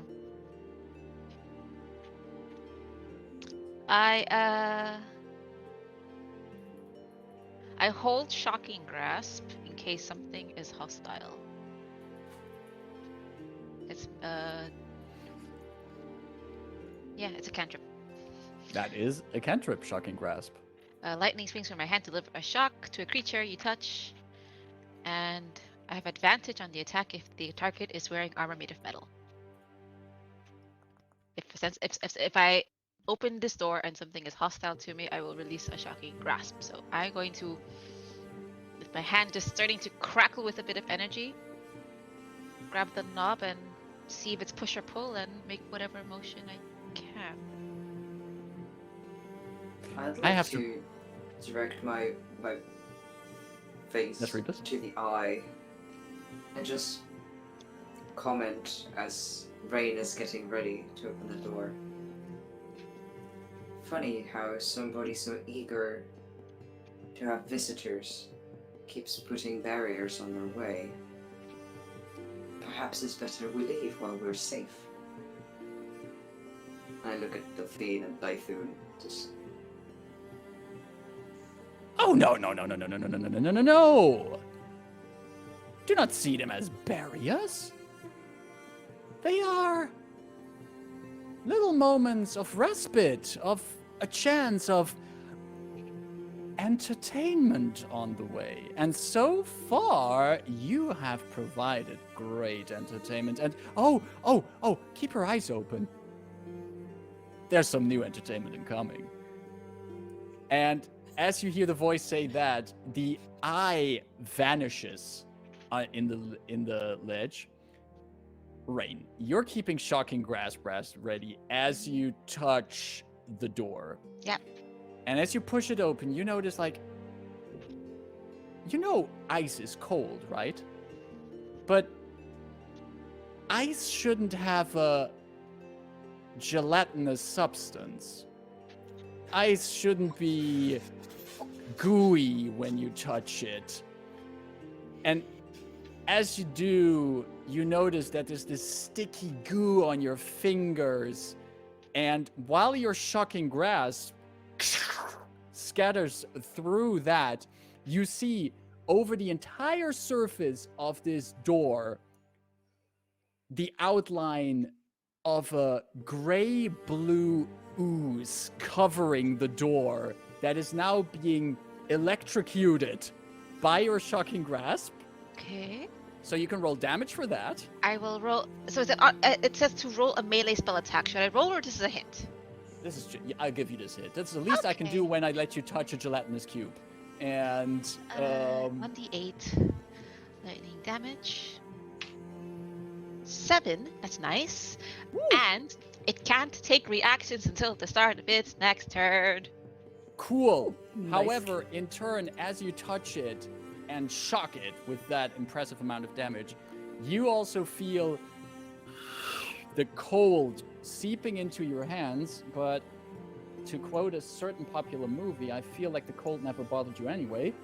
And that is, I rolled a 2, half that for your cold resist. You can take 1 point of cold damage. I rolled a 4 for the area in water, so I have 4 temp HP. It just gives temp, it doesn't heal anything, right? No, it just gives temp hit points. Cool, So then you can minus deduct 1 one of that from those temp hit points. And you then see the goo slide off from the door. And I'm actually gonna Lucky guess with the Shocking Grasp. I thought maybe...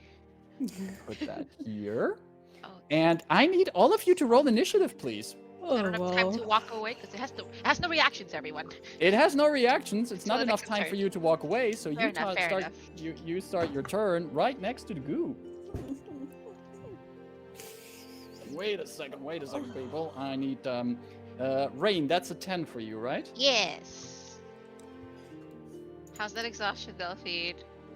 Yeah, I could have gone in with max initiative, but instead I'm having now Initiative is a ability check as ability well. check, Yeah. yes. Yeah, Yes. so that's a So disadvantage it is if with you have exhaustion. disadvantage. Yes.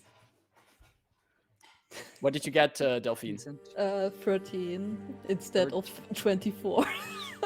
Well, I mean, it's not that bad, 13. Delphine, 13. Rebus, what did you get? I got a 16 instead of a 26, so I feel you. Welcome to my world. It's I'm nice gonna now. roll for Typhoon. that feeling like, yeah, you're really speedy. Not at the moment. Typhoon has a total of 22. Titan is not exhausted based on Your my legs are asleep. Huh? And I'm also gonna roll for the snow ooze. It's been an ooze campaign, this campaign. I will Way too many perfectly. oozes. I just like oozes, okay? Clean up some dice. There's a few things I Let like. me I like be. crystals. I am the like GM. oozes. Oof. That's It's a my bad. campaign, and my monster's what I want. Have another ooze. Ooh, this is. Can I give you an ooze in this trying time? That was certainly a roll.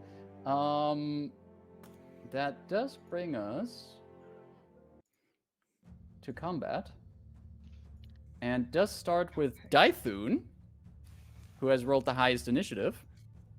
And he basically sees from around the corner, he sees that there's this ooze taking shape, and he is going to move up to it. And he's actually going to use his great axe to take a swing at it. That's a 21 total, which does hit for... I can use a d12, yes! 9 points of slashing damage. I need to quickly check something. Okay, that's good. All right, and that's gonna end his turn there. Rebus, you're up. And Delphine is on deck. Right. It's a bit crowded here.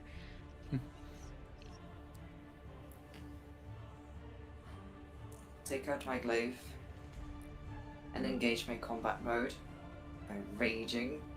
The plates start to shift. There's the warm vapor from inside my body is particularly visible in the cold weather as everything shifts into place to give the more bulky, protective appearance.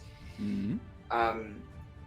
And there's a couple of sparks that come out of my neck as the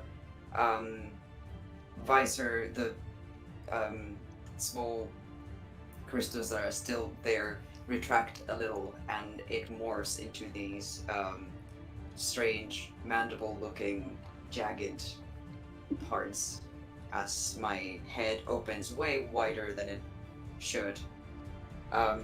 And the light inside changes to red.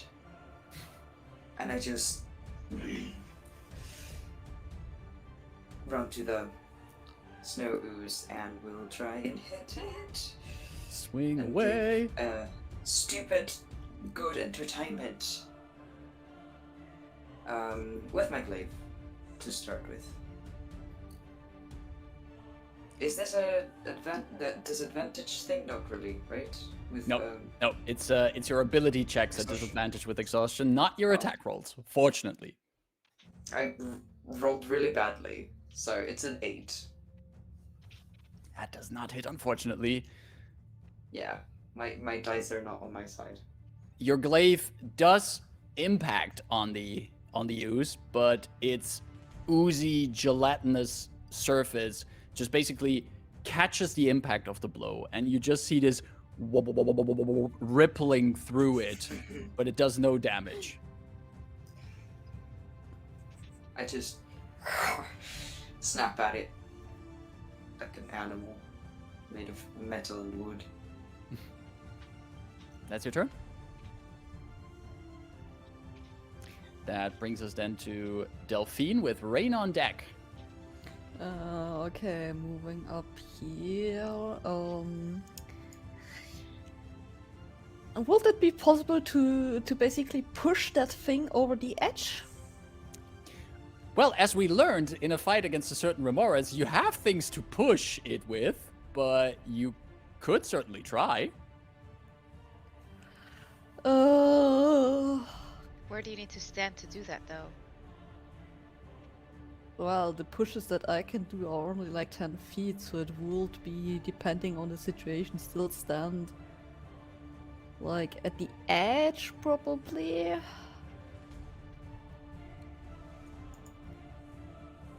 So let me check.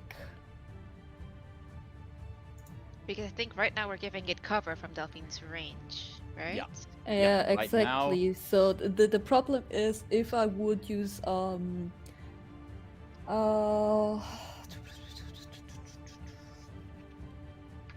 just see.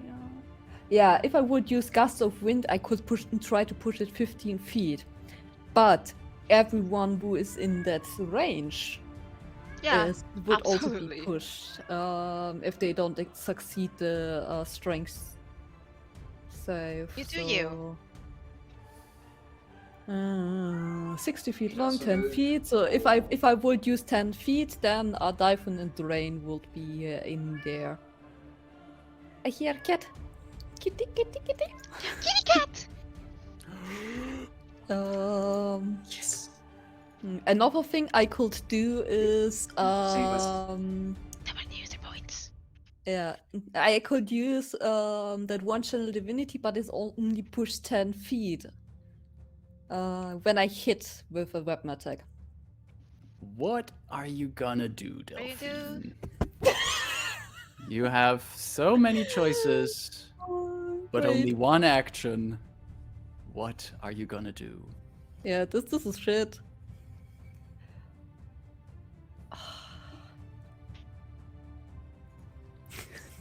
How much strength does Dyphon have? Doesn't matter. Do what you're gonna do.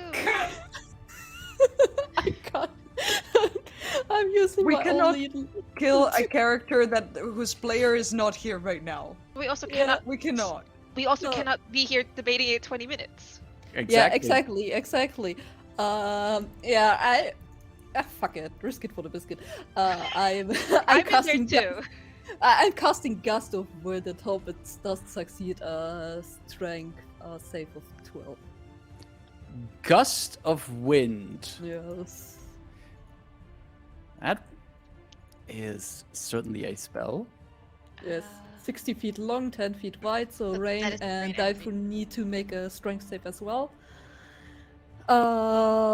If you wanna go into the direction where I stand, you're on the move Yeah. you have half Yeah. speed on movement. Okay. So, So, roll strength saving yeah. throw. Strength from Dythun and Rain and from yes, the as goo. From the goo. Okay. Yeah, from the goo. I have a.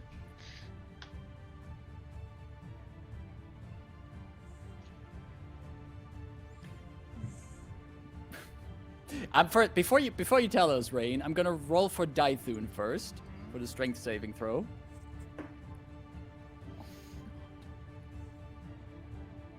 a 11.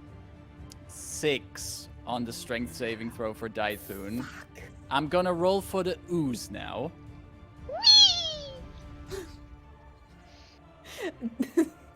Rain would be safe. Really? There's 20 feet movement until the edge. The ooze rolled a total of 7. So 15 feet, right? 15 feet, yeah, exactly.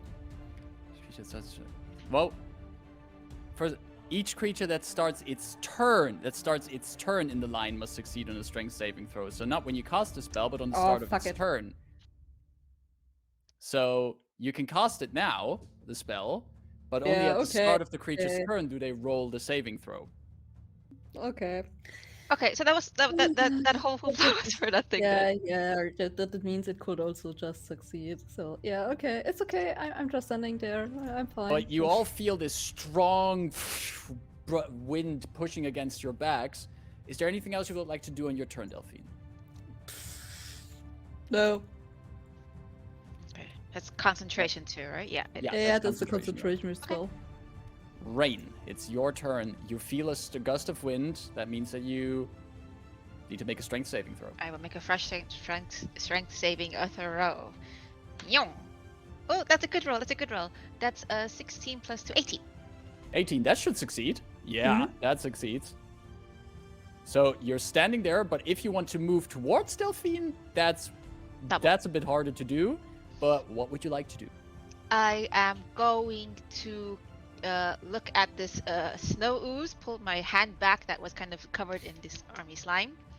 I kind of whip my hand up and I slam it down onto the ground and I cast arms of Hadar, Arms of a and the dog. snow all around it gets super dark as these tendrils just kind of shoot up. So I'm fighting like this ooze against ooze, and I would like it to please make a strength saving throw. Ooh, that's smart. It neatly covers the entire area of the ooze, if I read the spell correctly. Correct. So it's basically enveloped by these black tentacles, and it needs to make a strength saving throw. Needs to fail it. Failing is the Needs crucial to part. Well, let's see if it does. Here we go. Yeah, I think a total of 4 fails it. That fails. Okay, so it's gonna take a 2d6 necrotic. Let's roll that. Yum. Oh wait, sorry, that's not a d6. I rolled a d8. So one roll was a 5. The other d6 is a way better. 11 necrotic damage, Sweet. and it can't take reactions until its next turn again. So while I feel this buffeting wind behind me, I'm just going to turn around and walk away because I can. Because it can't take reactions. I'm gonna stand here. I should have line of sight on it. Yeah, that's you good. would still have line of sight there. As you like get yourself out of that wind there. And that's your turn? I don't have nothing to do on this action. I smile at Delphine and I look at the closed door to my side, and that's my turn. Okay. So, at the start of its turn, now this is interesting because there is something that would happen at the start of its turn to everyone in its vicinity. However, at the start of its turn, it also has to make a saving throw to check if it's going to be pushed back. Now, there's no kind of hierarchy on which should be resolved first, but I'm going to decide that I'm first going to check if it's going to be pushed back before I resolve what happens around it. So, Okay. here comes the strength saving throw for it. There's my... No, you've been rolling not too well. Here's another one. That's a total of 13. What's your spell safety? Fuck, yeah, it makes it. Silver barbs. What? Are you gonna reaction cast silvery barbs on it? Yes. We're in a tough pinch here. I mean, Can you do that before you... when you already know the result? it doesn't say this. You magically distract the triggering creature and turn its momentary uncertainty and encouragement for another creature. We must reroll the d20 and use... Okay, fine. Oh, yeah, because it rerolls the lower... Okay, yeah. Alright, silvery barbs reaction cast there. And the advantage is gonna go to Dyson. Advantage goes to Dyson. I'm so sorry, you rolled an 11 again. Okay, So advantage still goes to Dyson. That was still well spent. That was certainly well spent. Succeeds on the saving throw. Now, as it stands there, radiating from it is this icy presence and aura. Rebus and Dythun each take 1 point of cold damage from being so close to it. And it is also going to keep its ground there and is going to lash out with a constrict attack against Rebus. Like a weird gray-bluish pseudopod reaches out of it and tries to hit Rebus. Go. It's a total of 20 against your armor class. That hits. That is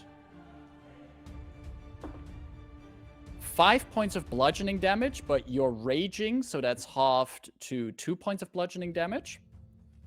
And also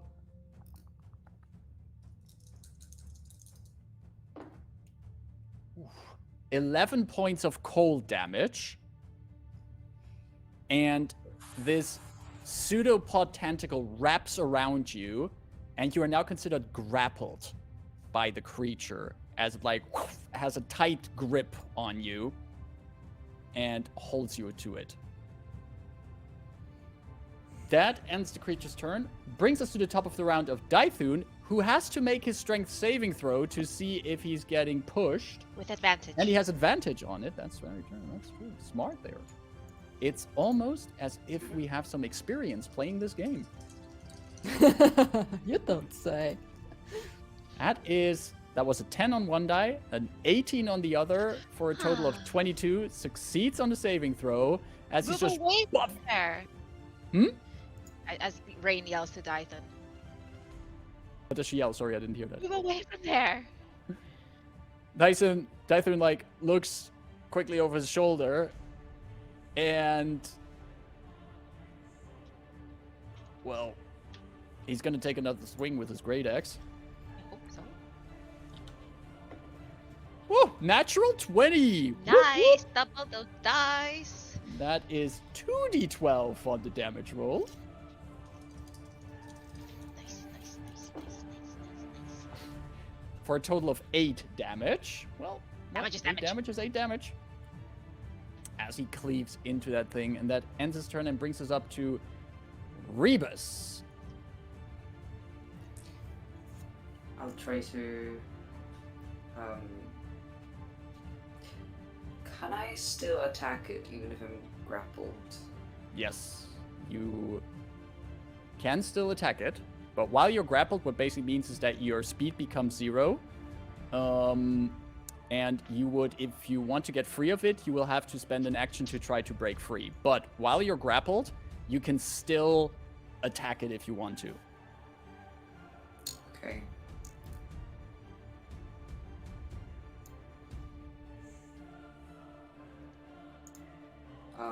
I'll try to use my glaive again. Swing away. While I'm pulled close to just stab it. Swing away there. Oh, come on. A 9.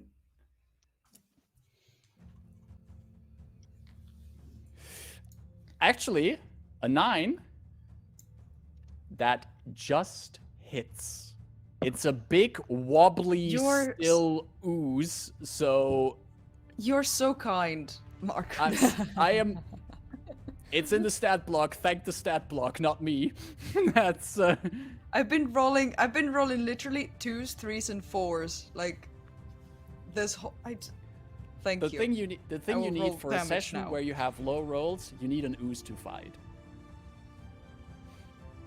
So that does hit. 9 So points of roll for damage. damage, and don't forget to add your rage damage to that while you're raging. Oh yeah, it's Plus 2 to your damage. Right? Yes. So 11. 11 points of damage as you, while you're still being grappled in the pseudopod, this whipped around by it, you cut into it, and you splatter loose some of the gooey matter, but you're still grappled by it, but you're putting up a fight. Anything else on your turn, Rebus? You've been enough of a badass here. We're giving the turn over to Delphine, and Rain is on deck. I have Delphine, one thing to do. You still have the wind up. You're pushing and pushing.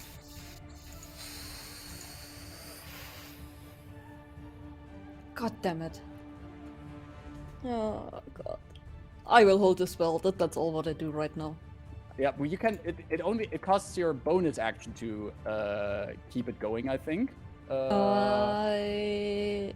Wait. Oh no, wait. That's to change the direction. My bad. Yes, My bad. exactly. Otherwise, this is a concentration, and yeah.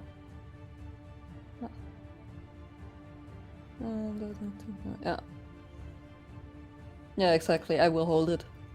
All right. So just keep that focused in that direction. Yes. You don't want to move. You don't want to spend an action on anything else. You don't want to.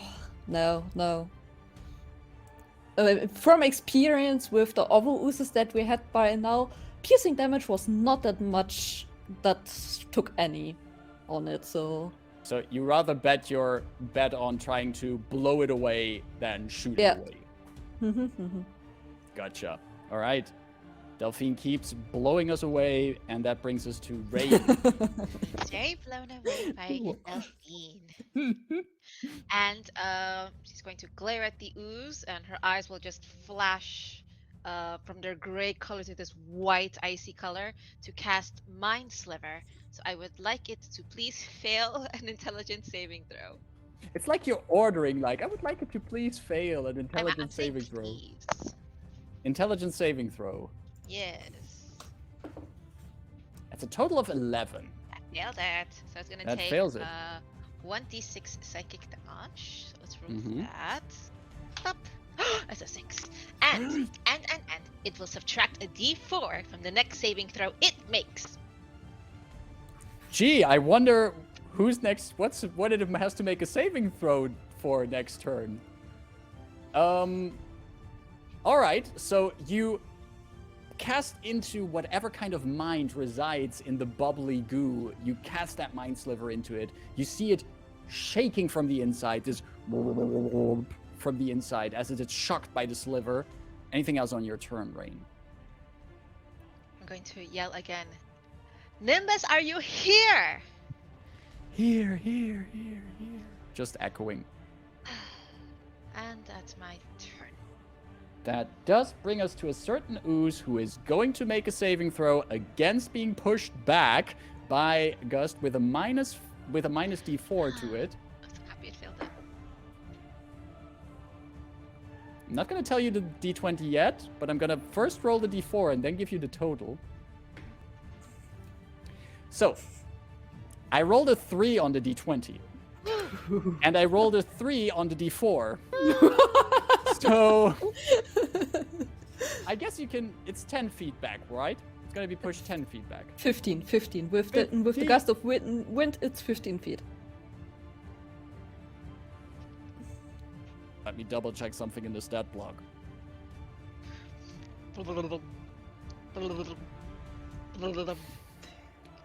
It is more of like one big as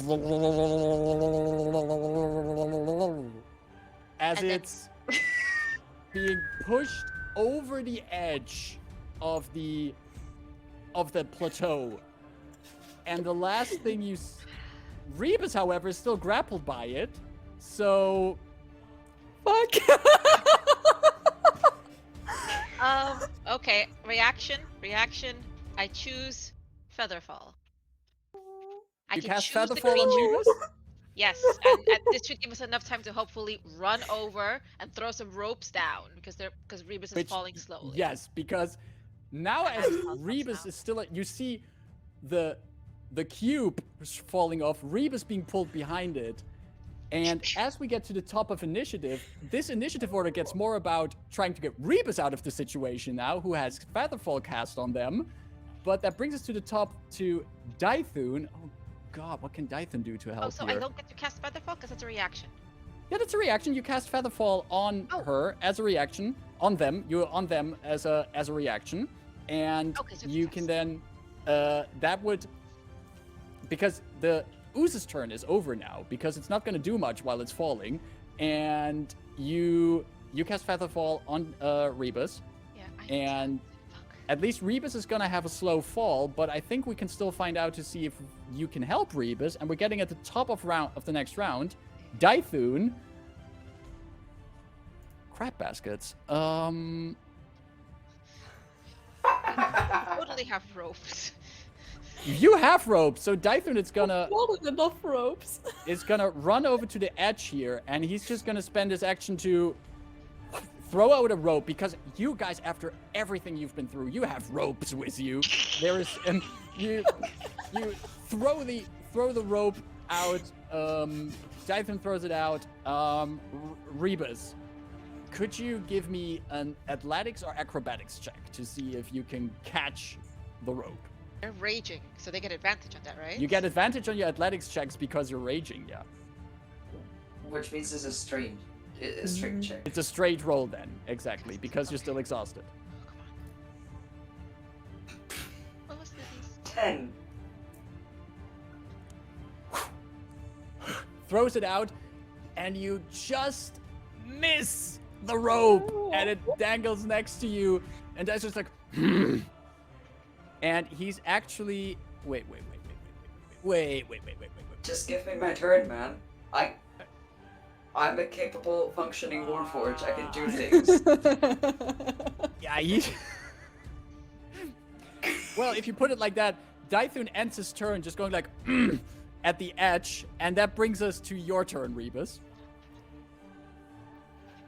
I will, as I see him falling, try to claw at the wall and then like I try to grab at the crystals that are right on the edge, and I slide out because the cube is too heavy and drags me off the cliff, and then I'll try to stick the glaive, both hands on the wall with my extra strength from the rage, the steam coming from the junctures on my back and my shoulders, and I will try to, with the force of just gravity, for the ooze to like fall off me and me to stay on the wall. It sounds Like, super I'm dope hoping, what you're trying I'm to hoping do. that the fall, I'm dreading that the fall will have enough strength for the tentacle to like release me, because the cube weights too much, and for my glaive and the wall to be strong enough to like actually keep me on there. This sounds super cool, but also super hard. So I'll allow you to use your action for that, but I need you to make an athletics check, and it's gonna be a pretty high difficulty. I'll also say I don't have to fight against my own weight because I have Featherfall on me, so I'm not actually falling quickly. Let's see what the dice have to say about this. And Well, it's a straight roll for athletics because you have advantage from raging, but the disadvantage from exhaustion.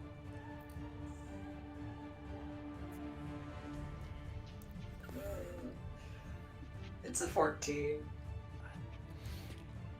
You reach out with the glaive. You hear the end of it scratching against the ice of the spire, but it's not going in deep enough. You slide along the edges, and you still have the weight of the ooze dangling on you. Now, Featherfall, if I'm not misunderstanding it, it just makes you fall slower, correct? So you're falling slower, but you feel the weight of the ooze dragging you down, and because of the gravity, the ooze is now like bulbous shaped. Like it's like being pulled down. It looks like a pear as it's dangling on you, but you're still being pulled down.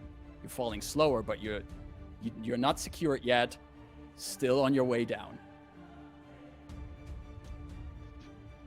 That was your action. Can't really move out here in the open air. Anything you would like to spend your bonus action on? I don't think there's anything I can No. No, I don't think so, unfortunately. That brings us up to Delphine. Oh fuck. Shit, I caused the situation and it's not good. No? I'll just scream a very like awful mechanical animalistic scream. Oh, you're making out her of feel guilty. rage. Oh, Well, Delphine, oh fuck. one of your companions is attached to an ooze that's falling. This is so shit. I have nothing. You also have rope on you. You could give Rebus another try to hold on to some rope. You could... But he still has the ooze on him. We don't know how much. Oh god, the What best if you would tie be. a rope to yourself, jump off, and activate your own feather fall? You could catch Rebus, and we'll have a I rope have at enough least. tokens with me, so. I'm spitballing here. Maybe you have something more clever. I'm out of resources. As long as the ooze is clinging to Rebus, it will drag Rebus down. So. Oh god! Someone help me. So Ooh. kill the ooze. You have range. Before the ooze gets out of range.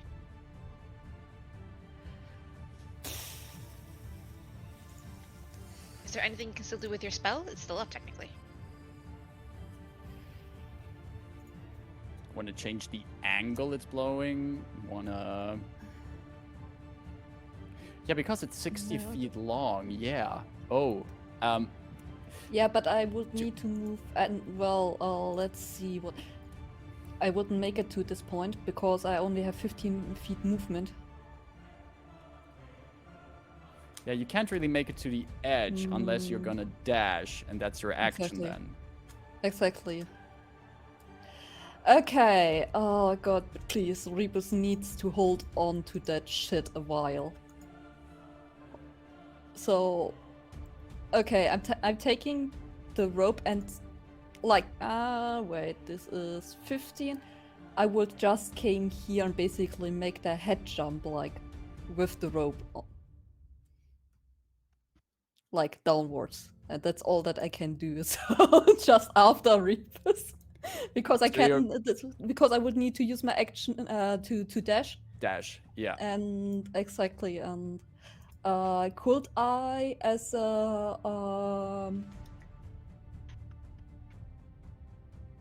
bonus action? When you can expand one of your users. It's not saying if this is action or bonus action.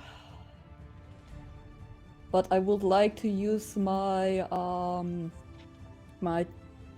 I would use the Harness Divine Power thing to extend my Channel Divinity into a spell slot and level 1 spell slot. I think Harness Power. It's not saying. Oh yeah, it's a bonus action. It's a bonus action. Bonus okay. action, yeah. Then But you I'm could- doing that. You use your bonus action every game 1 expanded spell slot level, which can be no higher than half your proficiency bonus. So you get So one it is level 1 level spell one, slot back. All right.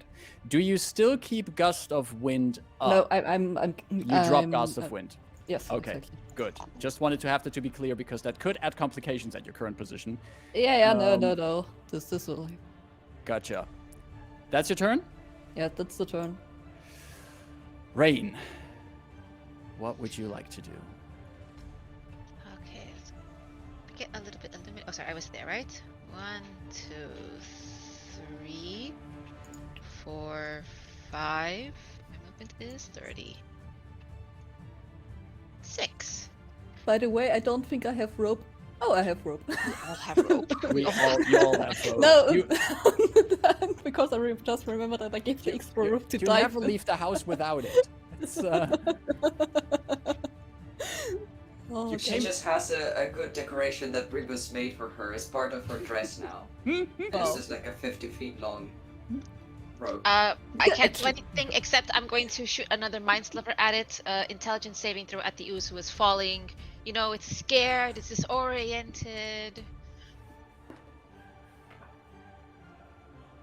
Intelligence saving throw, right? Yes.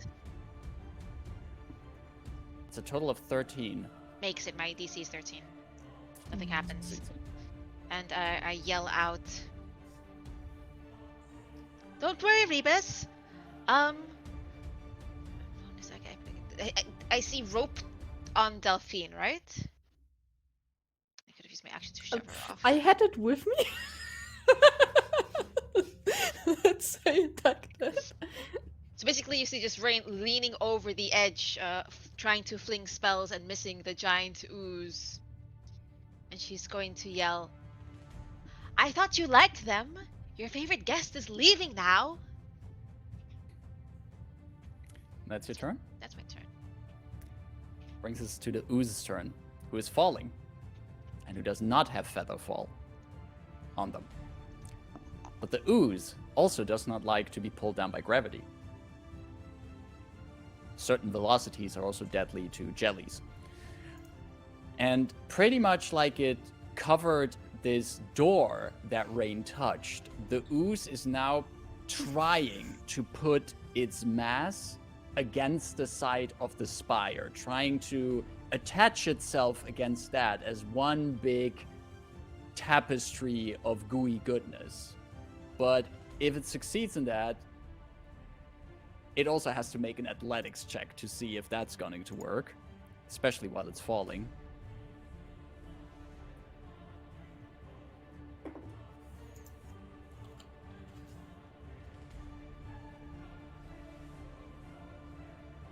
This cluster of tiny tentacles reaches out to the side of the ledge, and it's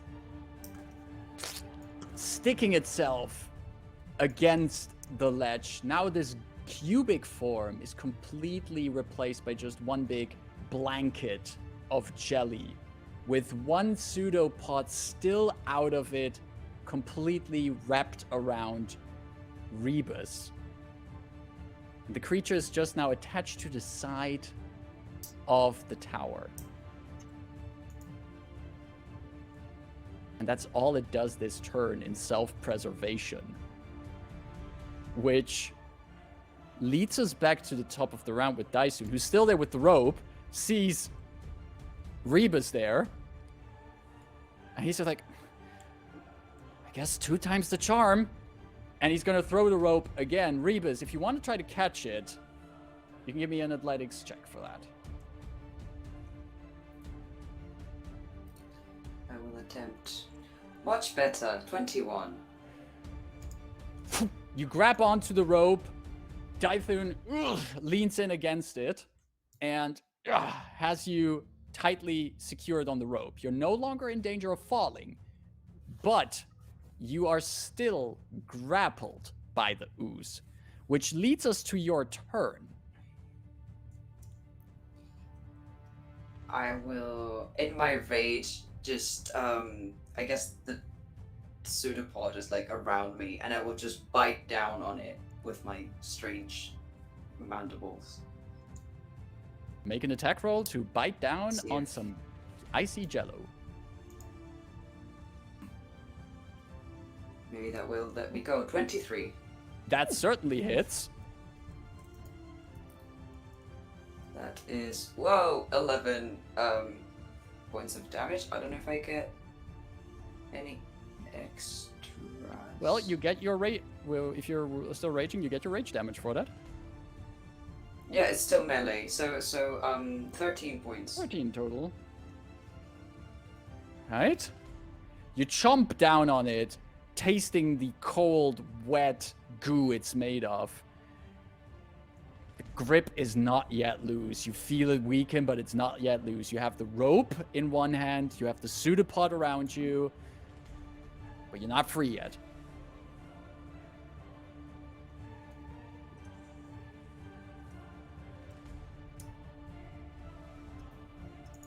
I want to do more things, but I can't, so... That's true. That's true. But Limited maybe actions. from her better position, Delphine, whose turn it is now, can do something. Because you, even though now the jelly is mostly out of sight because it's attached to the wall beneath you, you can still see this thick pseudopod that still has Rebus enveloped. Mm-hmm. Is there Now anything you'd missing like a to do chunk against of- that? Jelly. Okay. I'm drawing my rapier, Mm-hmm. and as I fall down, basically at the height of like where it should be, because I should fall faster than I walk at the moment. I will try to attack it. So you basically want to try to fall down on the tentacle and also attack the tentacle. Exactly, to free Rebus from it. Dope. Make a very risky attack roll here. See what happens. Where is the cat when we need it? Oh boy. You're muted, This Ida. is not. This is not bad. This is not bad. Oh god. This is 20 to hit, That hits. and I want to smite it as well. And you're gonna smite it as well. Okay, there are 3. Did you have rope tied to your So- person? Oh my god. Actually, no. No. Nah, she's just going for it. Who cares? Because it would have been an action, and I don't have the time, and you know. Imagine this her and just this like Fair enough, crawling fair to enough, the fair edge, enough. like super slowly, kind of like, you know, a bit limping, and then just like Assassin's Creed her way out. Yeah, like Assassin's Creed the way out. There's snow on the ground. I mean. What's the damage on the On the stunty ooze. smite?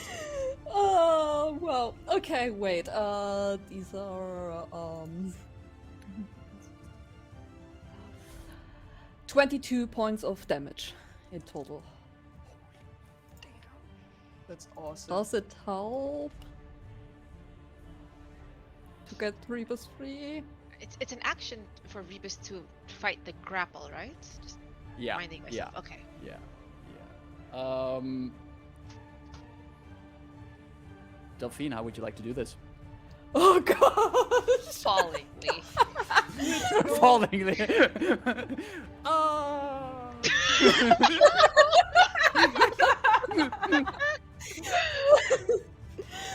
So you see her basically just making a head jump over there into Rebus, making like a small, like a roll in the air to get to the better position, then attacking that thing. So basically just falling backwards after like hitting it. So it's probably hard to see for her if that thing is even like dead at that point. You basically, with this stunty attack, your rapier charged with the power of your Oath of the Open Sea. The air is briefly filled with the familiar smell of salt on the ocean waves as the divine energy clashes through the pseudopod, rips it open. The end of it that enveloped Rebus going limp and loose and falling along with Delphine downwards. And how this ends, we're gonna find out in the next session as we're gonna cut off here. Oh, come on, man. No. I want to be there next week. You can't. But Well, you're also not playing next week. That's exactly, but I think that's one for a bit of our post-game announcements. But first, I need to breathe in a little bit because y'all are pulling off some mad stunts here. You know, that's what we're doing since the beginning of the campaign. When in doubt, I am Jump not off. afraid of danger. every other adventurer has like been jumping off like some ridiculous precipice. It's just, I really feel like The Kara bungee just jumping mentioned. campaign. Kara just mentioned the Assassin's Creed thing, and yeah, it definitely feels like we're running an Assassin's Creed game here.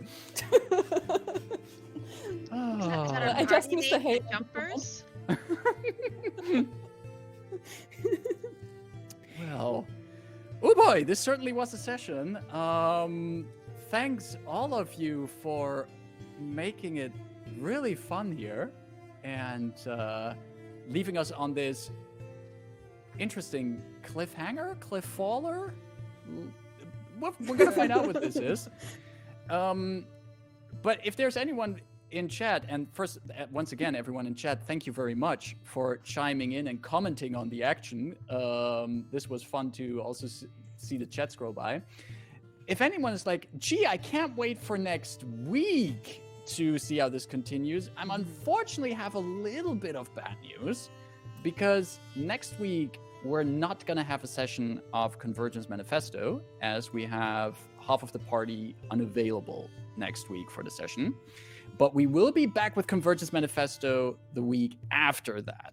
So that would be then 24 May, if I'm not mistaken. So That is that's, correct. we're leaving things up in the air for about 2 weeks. It's a consolation prize. There is a consolation prize. Ida, would you? It's not a consolation. That makes it sound so bad because, like, no, it's not consolation because there's something else fun planned. Then, isn't there? Would you like to tell us about that, Ida? So, like Marcus said, unfortunately, we won't be able to play Convergence Manifesto on the 17th. I'm sorry. Thank you so much, Chillin' Chuck and Go Gisa, for joining us. You've been great in the chat, and we hope to see you from here on as much as possible. Thank you for joining us. But next week, we will be playing a one-shot, a special TTRPG one-shot made by our friends at Witchingcraft Games called Mothman. And Mothman is a game. It's been described as some sort of kind of campy horror kind of game where one person may or may not be a moth and they may or may not know, and it's up for the party to decide who is it, like who's sus here, kind of thing. And we are going to be joined by some people here. Myself and Kara will be playing as well. But we've also invited one of the creators of the game who will be DMing it for us, and some really awesome guest players to join us as well.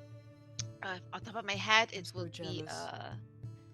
Just grab these names in case I have them correct. Excuse me, please.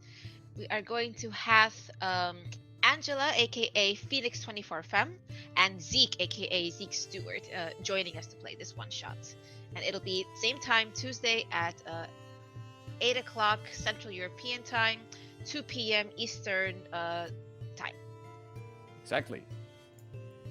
So that's what we have planned then for next week, indeed. And after that, on the 24th, we return to our regular Convergence Manifesto scheduling. But before And the 24th, we have There is another something thing. before the 24th, about approximately like 2 days before that, right? Yeah, holy moly. What else do we have there? Okay, All the things. so Yes. we're really happy with this collaboration we're going to be having. We are going to be playing a playtest session of Emerald Templars, which is D'Angelo Murillo's highly anticipated game, funded in 24-hour Kickstarter game, which is what makes this game special is that the characters, the universes, the lore are all inspired by non-Eurocentric cultures. There is a full cast of people of color across all parts of the world. We have Mesoamerican, Southeast Asian, African, etc., who are going to be adding their history and adding to this really lore-rich world. And we're going to be playing in that one little playtest of it. And it's called Emerald Templars. And we're also going to be joined by a few guests as well. That will be Sunday, the 22nd, also at 8 p.m. Central European Time, 2 p.m. Eastern Time. Exactly.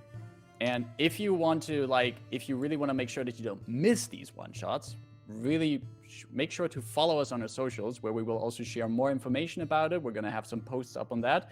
And come hang out in a Discord if you want to talk about that, or talk about this game if you want to really theorize on how this is going to continue, or if you just want to tell people to stop jumping off of ledges and into their death. It's also really impossible. do this a lot. Yeah, it's really become a trademark. It's I feel like we wouldn't be this party if we didn't do that. It would kind of, That's literally the how we vibe. started session 0. We jumped off a goddamn building. exactly. So I think that's for now also our announcements from Horde of Tales. Is there anything else that's in the works for anyone that would like to share? Go ahead, I have some things. I'm so excited. So excited about this one-shots, by the way. I can't wait to watch it. I'm so jealous I can't participate. Just... Man. Anyway.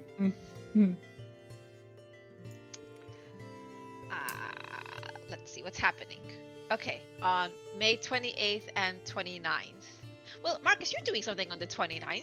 What are you doing on the 29th? I'm actually doing something on the 29th, with is like the continuation of what's already happening on the 28th, because 28 and 29 May, which is the last weekend of May, Ida and I are both having separate roles in the Roll for Good charity streams, which are a charity project that is this year going to collect charity proceedings for World Central Kitchen, which does amazing work all around the world to feed people, create food packages, and help in areas of crisis where people cannot get a stable supply of food. World Central Kitchen is there to help them.